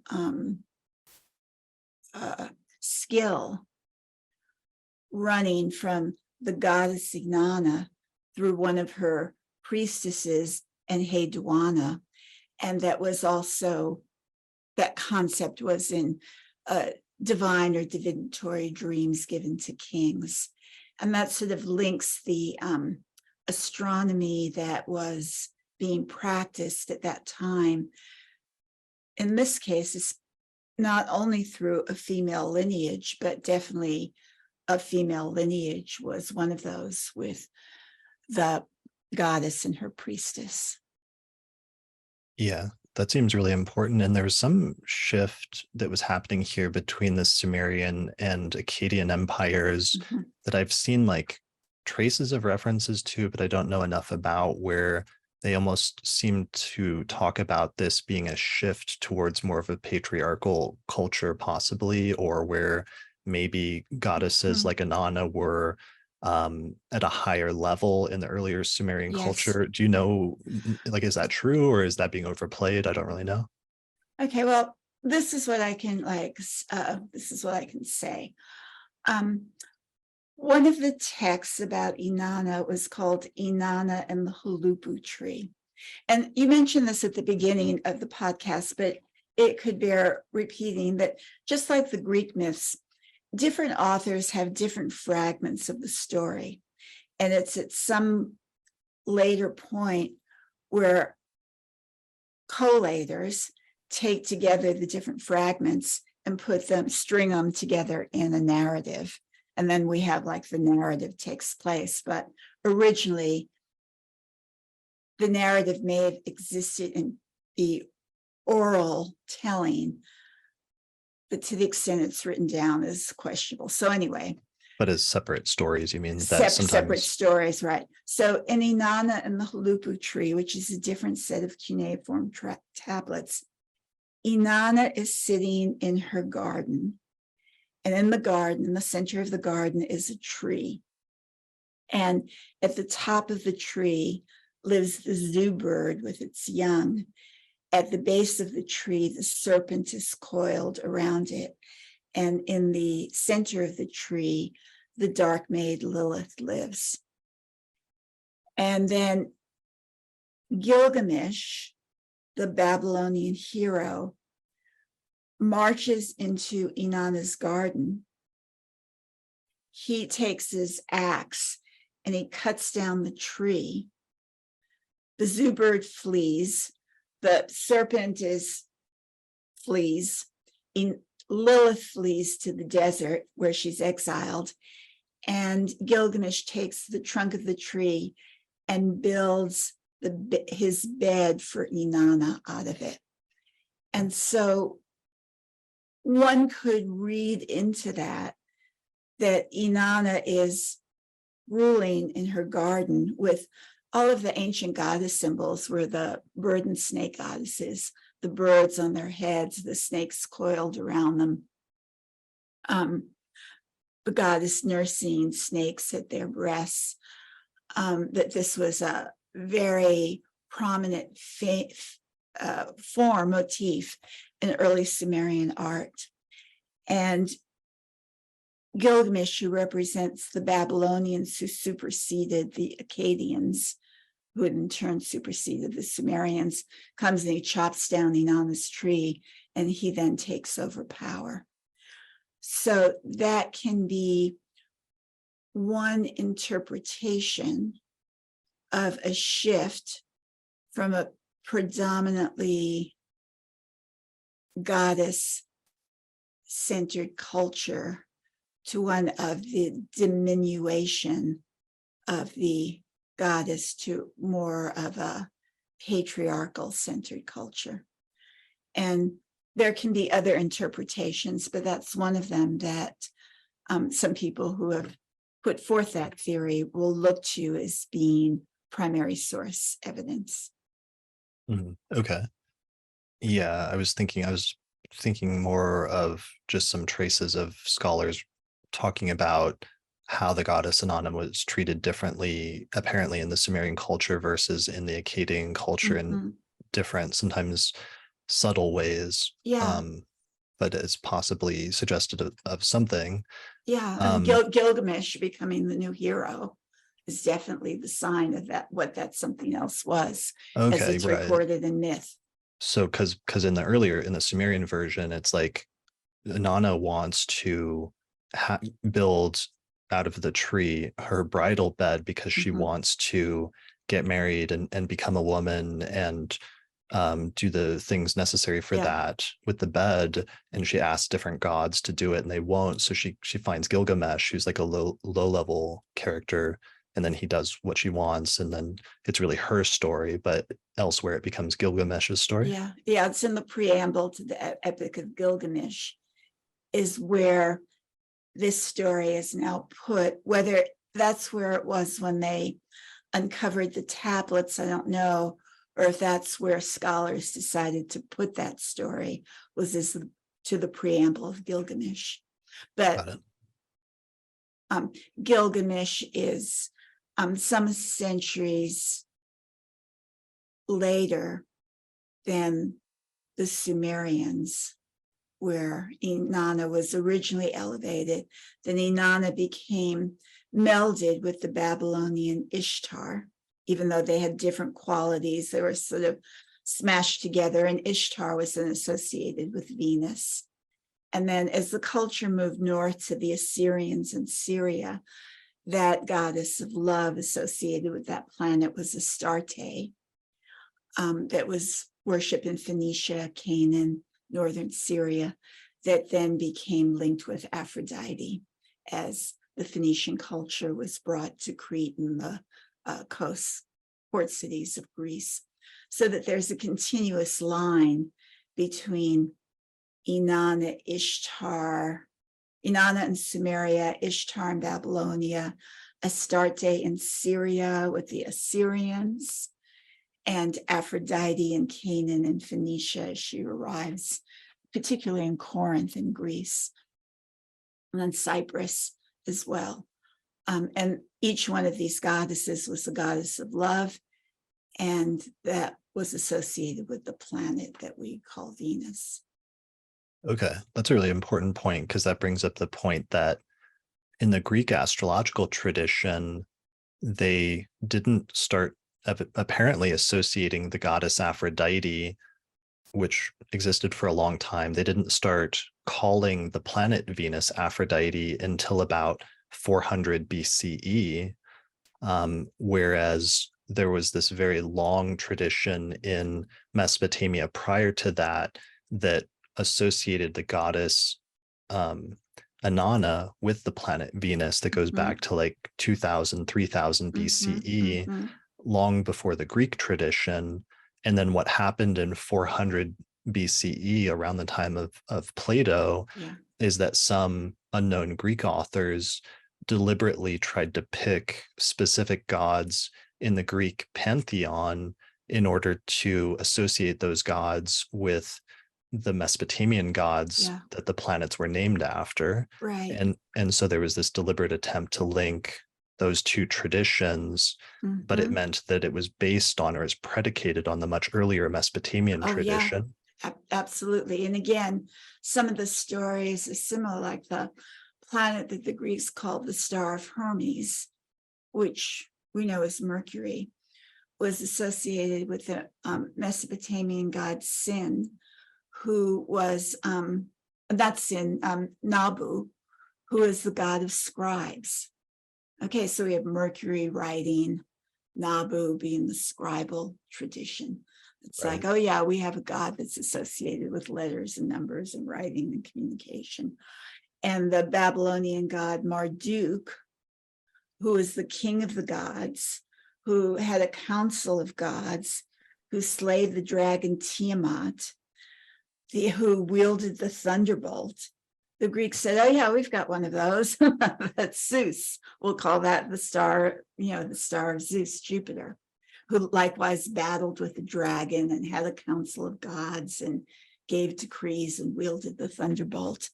And so were the Greeks borrowing the characteristics of their gods from the Babylonians even before they knew about the astronomy of the planets? Was it transmission between cultures because there was definitely some trade and commerce happening? Was it an archetypal emanation from basic forms? That becomes like, a question that can be discussed all round about. But when the Greeks received the knowledge of the Babylonian astronomy and planetary and star identification, and they sought to integrate it into their own culture, they sought for the names of their own gods that had the similar qualities to the Babylonian gods to link the names to the planets. And the first place that I've spent like a lot of time trying to find the first mention of this in the Greek literature. And that shows up in Plato's work, the Epinomis or the Epinomis, depending on how you want to pronounce it, Epinomis, that most scholars now think was written by one of Plato's students called Philip of Opus, O-P-U-S, who was an astronomer. And that's the first time you see the names of the planets articulated in any of the Greek writings. Right, because before that they had other descriptive names. They really didn't know the planets. Well, but they knew a couple of stars that were on Achilles' shield, and they had an idea of the rising and setting of some of those stars in terms of agricultural and navigational purposes. They may have had some hints about Venus being morning and evening, but there was no identification of the planets as distinct from any of the stars in the sky until the 5th century BC. Yeah, and if you look in Greek texts, you can look in the Greek text. I've been like searching for a long time. You're not going to see those planetary names show up. So one of the points that you're making that's really important here, though, is that the Greeks were actually at this point, around 400, 500 BCE, their notion of their mathematical astronomy was like way behind the Mesopotamians, because the Mesopotamians had been doing it for 1,000, 2,000 Yes, years yes, at that point, going back all the way to yeah. 2000 or even maybe 3000 BCE, whereas the Greeks really didn't start developing a mathematical or complex mathematical astronomy until they started getting this exposure to Mesopotamian culture from like Mhm. the 500, 400 BCE forward. And that was the Mhm. point at which the names of the gods were deliberately picked to match the Mesopotamian names with the Greek Mhm. ones. Yes. So part of what's important about that, and part of what we've done here in this episode, is that the Greeks picked those names, and so Venus became known as Aphrodite, or the planet became known as Venus/Aphrodite. The star of Aphrodite. Right. And so Right. They were, and that's an important distinction. that starts giving some mythological associations from the Greek tradition with Yes. that. But part of a side effect of that I think is really important is then you lose some of the earlier Mesopotamian mythological associations that those earlier cultures would have had with Inanna, and Ishtar. So part of what we're doing in this episode by looking back to the even earlier tradition before the Hellenistic tradition is showing how you actually have to go back to some of the very source root cultures, and you'll find other additional archetypal myths and qualities associated with the gods and the planets that are actually still very real and very pertinent and can provide valuable insights into astrology today. Right. You know, one of the classic ones is the association in the Hellenistic texts with Saturn associated with seaside trades, with water, with navigation. This is something Schmidt used to always talk about. It's like, how does Saturn get associated with navigation and maritime trades? And in the Mesopotamian culture, the planet that was associated with Saturn was Ninurta, and he was the lord of irrigation. And that whole culture happened because they learned how to take the waters of the Tigris and Euphrates rivers and make channels in order to irrigate the land, and hence, early civilizations happened. So there was some memory of Saturn's association with water coming from the Mesopotamian god Ninurta. But then the Greeks, like, maybe they never really knew, or they forgot, and it was just, they put maritime trades under Saturn's significations. Right. And it starts running up against the more conceptual nature of Hellenistic astrology, where they start treating Saturn as a cold and drying planet. Right. So you run into like a contradiction with the new conceptual structures in astrology versus the earlier mythological tradition. Well, that's true. Yeah. And that would be. So to bring this point back home to Enheduanna, who was this priestess and poet in 2300 BCE, in one of her hymns to Inanna, one of the things I think is interesting is she really starts emphasizing the contradictory characteristics of Inanna.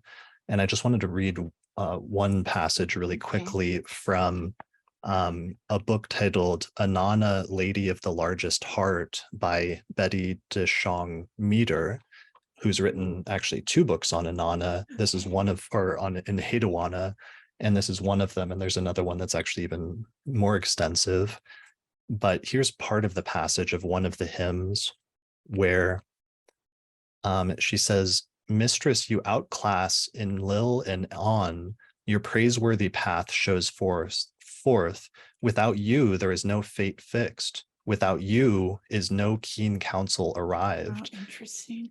And that fate fixed point is actually important because Inanna is partially associated with divination and other things as well. So she continues on and she says to run, because part of the things is this is actually a poem, and you can catch like some of the poetic rhyme that the translator tried to convey, but probably not all of it, because it's really hard to translate poetry. But that's also what's so impressive about Enheduanna is she's not just a writer, but also a poet who's invoking and who's using Inanna as her personal deity. So she says, associated with Inanna is to run, to steal away, to cool the heart, to soothe, are yours, Inanna. Fitful wandering, speeding by, rising, falling, reaching the fore are yours, Inanna. To smooth the traveler's road, to clear a path for the weak are yours, Inanna. Then she goes on, to straighten the footpath, to make firm the cleft place are yours, Inanna. To destroy, to build, to lift up, to put down are yours, Inanna. To turn man into woman, woman into man are yours, Inanna. Allure, ardent desire, belongings, households are yours, Inanna. Wealth, brisk trading, quick profits, hoard even more are yours, Inanna. Prosperous business, abundance of money, indebtedness, ruinous loss are yours, Inanna. To teach, watch over, supervise, scrutinize are yours, Inanna. Life vigor, fitting modesty, male guardian spirits, female guardian spirits, disclosing sacred spots are yours, Inanna. To worship in lowly prostration, to worship in high heaven are yours, Inanna. The word of rejection, the word of riddance are yours, Inanna. And then it breaks off and there's some lines missing. So that's just a part, but it sort of brings it around where even this slightly later author of 2300 BC is emphasizing these contradictory, complex characteristics with Inanna as part of the core understanding. Right. And it's also demonstrated in the astronomical cycle of Venus that she rises up to her maximum elongation and then she falls down to sink beneath the horizon. She rises up and she falls down. And so the astronomy of the planet is completely coincident with the qualities ascribed to the goddess. Right. That they're not separate. Yeah. And in the totality of the cycle, it encompasses everything. It encompasses all of that. Visible, invisible, high, low, left, right, morning, evening. Yeah. And during the course of different parts or different phases of the cycle, or during the course of experiencing it, we experience some of those differing things. So I think one thing we should do before we close, unless you have more you want to say here. Just a last thing about Enheduanna. Okay. And then we should show them AstroSeek. Okay. So they can see the dates of the Venus critical dates as being an easy place to find them. Yeah. So the last thing about Enheduanna is at one point in one of the poems, Enheduanna has this thing where she seems to go into a plea to Inanna, where it almost takes the form of like a prayer or a magical invocation of Inanna, where it sounds like Enheduanna had something bad happen to her, where there was some sort of wrongdoing on the part of a man who she names in the poem, and who some of the scholars think was actually a real man who may have somehow cast her out of her priestess role, or somehow been able to like usurp her power and cast her out of her role somehow, or her temple. And it's actually really interesting because in this poem, in Enheduanna, there's this echo from the myth of Inanna itself that sounded almost sort of like feminine rage, or specifically feminine rage at injustices experienced at the hands of men, as well as maybe a wish for revenge or vengeance. And I thought that parallel in Enheduanna, if that's true, that it was part of her own personal story, that may have been part of the other reason why it's connected, or there would have been a repetition there between Inanna's myth and what actually happened in the life experience of Enheduanna as the first earliest like woman author that we know of whose work survives named, and then seeing a similar myth passed on in later times during certain Venus retrograde cycles, where sometimes that's a topic that comes up, Yeah. or where, for example, that was a large part of the critical focal point of the Barbie movie in the second half Yes. was Mhm. her being wronged by her former partner, by Right. Ken, basically. Right. Um, And, right, yeah, the Barbie movie. Yeah, we said the first part was Evening Star Venus, right? Everything, and the second part was Morning Star Venus, where she claims her power and right. So fights that seems back, gets angry, fights back, right. exacts justice, Yeah. brings the order back into place. Yeah. So that seems like an important Yeah. aspect also of the archetype and of some of that of the Mhm. myth, and what's sort of like coming forth as Yeah. part of that, and something that's kind of important to pay attention to as part of the Venus retrograde cycle to some extent. Mhm. Yeah. All right. I think that was the last thing Okay. there. So one of the astronomical things that you found really useful is that Peter from the website astroseek.com has created this really useful, what he calls a Venus rose cycle astrology online calculator, where you can actually look up Venus's phases and all of the different parts of this cycle, both in your birth chart as well as for the current year or any Mhm. point in Yes. time. So you just go to, it's like astroseek.com/calculate-venus-cycle, and you have to set the date of what year you start from, and then it will generate a list of all of the relevant Venus dates when it hits different crucial points in the cycle. So right here, we can see when we come up to the current one, the current year, that, for example, it shows us that on June 4th, 2023, Venus reached her greatest elongation on June 4th at 28 degrees of Cancer. And then the next day she ingressed into Leo at on the 5th of June. And then eventually she reached maximum brightness on July 10th, that she had her evening station, the retrograde Yeah, station, right. around July 23rd, and so on and so forth. No, right, her heliacal setting, her evening setting on August 8th.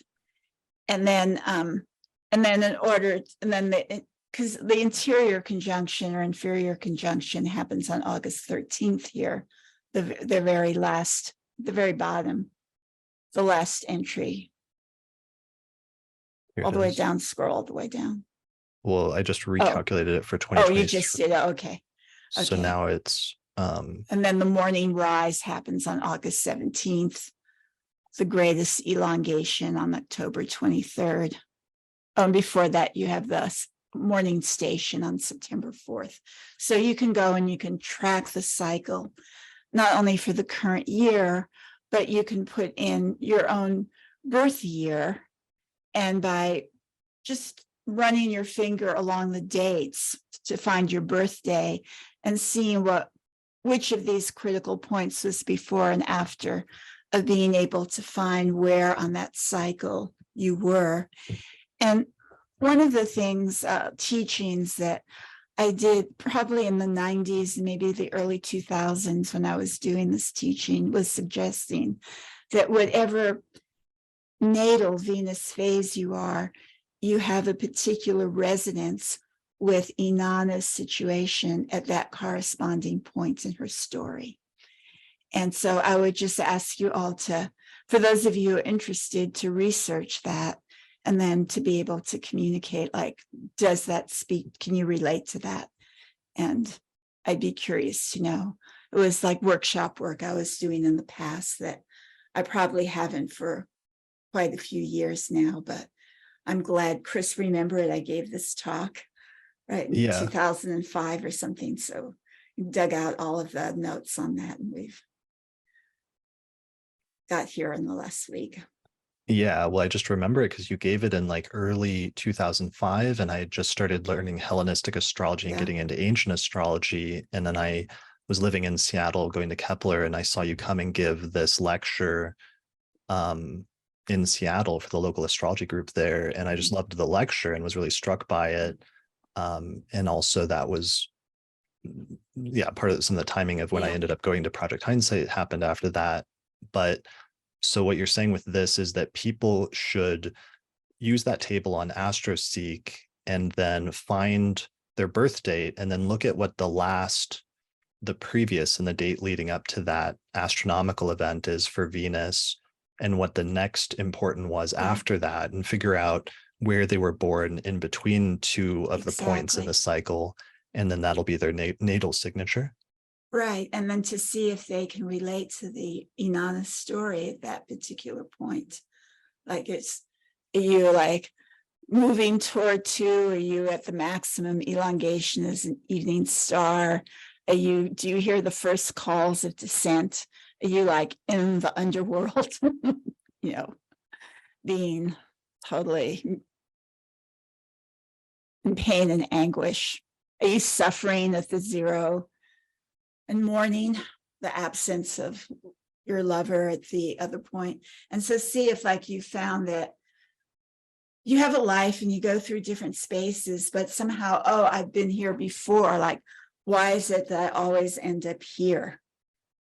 And then things happen and you move on, and then some X point again. Oh yeah, like I know this spot. And to see if you have, as I said, you have a particular resonance with that point in the story, or you can even track it currently. And if you're going through certain situations and the unfoldment in your life and Venus related things, to see if the current phase resonates to the experiences you're having relative to whatever sign and house and aspects your natal Venus is. Yeah. And I think even if a person was born in this part of the cycle that is in the more difficult part of Inanna's story, that's not necessarily always going to be a negative interpretation, but sometimes those parts of the cycle, especially that are under the beams or retrograde, have to do with internalization, or sometimes things having to do with invisibility, or even feeling invisible, perhaps. Or one of the things we didn't internal. say that's important is the medieval astrologers associated, especially Venus retrograde conjunct the sun, invisibility, with interest and participation in occult esoteric matters, initiation magic, hermeticism, Gnosticism, all of those experiences, and that there is like going to the heart of the mysteries of death and regeneration that happens right at that inferior conjunction. That's the sort of secret stone of occult and esoteric inquiry, is how the quest for the eternal life, the fountain of youth, of dying and being reborn, like how do you affect that transformation, not necessarily literally, but in all the themes of one's life. And at the superior conjunction, how do you get over your rage to enter into a place of forgiveness and a renewal of trust and interaction with the other? And that also is a very profound spiritual transformation that can occur. And so it'd be very valuable to look at the whole cycle in terms of the spiritual potentialities that exist right behind the more literal, earthy manifestations of human condition. Yeah, for sure, as well as psychological interpretations. That's a really good point about occult, though, because occult, the word occult, if you go back to its actual roots, just means to be hidden. Right. And that's exactly what's happening to Venus when she's under the beams, is she's hidden. And so that keyword of things that are quote unquote occult would be a good one. Yeah, hidden knowledge. Right. Or mystical knowledge, or other things like that, internal states, including even just like psychotherapy and the unconscious realm. You can have powerful psychotherapy and just delving into one of the things, I think it was maybe Liz Green said that, of the Venus retrograde conjunct the sun, that it's very powerful for the artist's imagination. And sometimes it's the fantasy of eroticism or of sexual or romantic love that is more pleasurable than the actuality of it. And it can be the case that those images in the imagination get transformed into art and literature and music. And that's another possibility of that Venus retrograde conjunction. Okay. Okay, I meant to read one brief concluding remark because I wrote something out, but just wanted to say that retrogrades are about looking back into the past and reflecting, or at least that's part of what they're about, especially Venus retrogrades.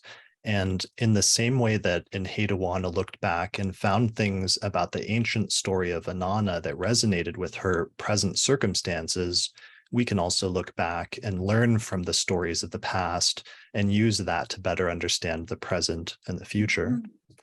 So that was the note that I wanted to end this episode on. So, all right. Well, this is amazing. Thank you so much. Going back to what you were saying earlier, I'm glad I saw you give that lecture in 2005, and I can't believe how this has come around. So that because, I had seen that lecture and been so moved by it. And then when I went and saw the Barbie movie and saw it released on the day Venus retrograde, and that all of those themes just like came forth, just sort of gushed forth in the movie, that's all I've been thinking about for the past few weeks. So I'm glad we got a chance to talk about this and share it with everybody through this discussion. Okay. Thank you, Chris. And it's been wonderful as always speaking with you and with all the listeners to the amazing astrology podcast that keeps on giving. So what do you have coming up, and what do I have coming up? Find more information about your work? The second half of 2023, I wanted to return to more of my mythological work that I'd been doing prior to Hellenistic astrology. And so this totally fell into my program for this year. But in October, I'm giving a 4-week class through Astrology University. I'm calling it Ariadne and Phaedra into the Labyrinth of the Heart. And I'm exploring their story and its conjunction with the Greek hero Theseus, as again dealing with the issues around relationship angst and abandonment and redemption, and tying that in with looking at ancient history, archaeology, ancient literature and art. And in some ways is the teaching I wanted to do on the road in Greece this year, but it just didn't come about. So I'm transforming that into a 4-week class with everyone will look up their asteroids in their chart and see where they fit into that story. I'm doing asteroid talks on magical transformations, both for Jeffrey Wolf Green's webinar conference in October 7th, where I'm looking at Hecate and Circe and Medusa and some other goddesses, and then doing a much more expanded talk on that topic for the Astromagia conference that happens in November. And I have a list of about 30, not only practitioners of magic from myth and legend, but also from history. So I have asteroids for Agrippa and Paracelsus and Albertus Magnus and John Dee and Raymond Lull, and a list of 30 of them that I'm starting to research in the charts of people who have interest in the astral magic. And anyone who has that interest who'd like to send me their birth data for my research purposes, that would be wonderful. And then finally in December, I'm doing a live in-person retreat for 3 days on exploring mythic asteroids and how one moves from myth to interpretive principle. And it'll be hands-on, where people will get their list of 23,000 asteroids and how to figure out which 2 or 3 are the ones that speak most strongly, whose archetypes come most of the surface. So that's sort of what's on my plate. And then continuing with Tony Howard's classes for his astrology university school and the history of astrology, and also introduction to Hellenistic astrology. So all of that you can connect with through my website if you're interested, and follow the bricks. Yeah. And I was just looking at your website, which is demetrageorge.com. And you have so many different classes and recordings there. But at the bottom, it listed your book. And I just remembered another good resource for people that were interested in a lot of the stuff we just went into, is that in volume 1 of your book, Ancient Astrology in Theory and Practice, you actually went a lot into the solar phase cycle of the planets. Right. And spent a lot of time talking about a lot of the things that we went in, we talked about briefly here in this episode. Right. So I think there's maybe 100 pages on risings and settings, and the conjunctions and all of that. That's sort of the astronomical underpinning to be able to make greater sense of the myth that is the more emotionally vibrant part of connecting with meaning in your life. Nice. Amazing. I'm so glad you did that treatment, because I tried to deal with that briefly in my book, but then I had to leave the rest. Right. Yeah, I know. So that was wonderful to finally be able to have a clear understanding of how those cycles unfolded. Cool. All right. Well, people should check out your website, demetrageorge.com. I'll put a link in the description. Yeah, and I think if you go on, you'll get like a little thing to sign up for the mailing list. So there's mailings that come out at least every month, sometimes more, announcing new classes and courses. So if you get on the list, then you'll get an email announcement of what's happening, and that will be a direct way you can also register if you're interested. Yeah, that seems really important, your newsletter, because I noticed a new one just went out today, but you don't post as much on social media, but you actually post like long articles pretty regularly on your newsletter. So it's definitely worth signing up for. Yeah. And that is, in today's newsletter, there was a snafu between announcing some course on the lunation phases, but giving the title for the chart calculation course. So that's what was straightening out right before we started today. But we've had a really great response to how to hand calculate a chart. And a lot of those students are probably close to 100 of them, as far as I know, are in the process of learning how to do those calculations. And that's a self-guided course that people can decide to purchase and do on their own at any time. Nice. And we talked about the importance of that in our last episode on Heliacal, who was the first Greek astrologer who was a woman that we know by name in history prior to Enheduanna or after Enheduanna. Thanks a lot for joining me today. I really appreciate it. This was great. Right. It was a pleasure. Okay. All right. Bye. Well, thanks everyone for watching or listening to this episode of the Astrology Podcast, and we'll see you again next time.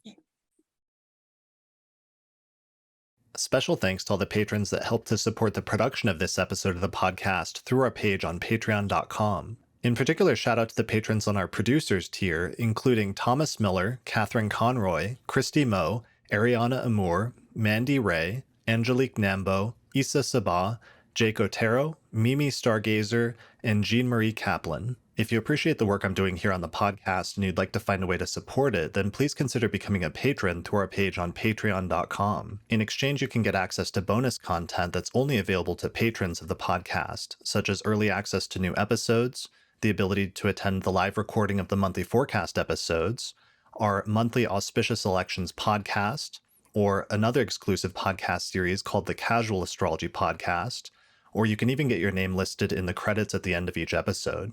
For more information, visit patreon.com/astrologypodcast.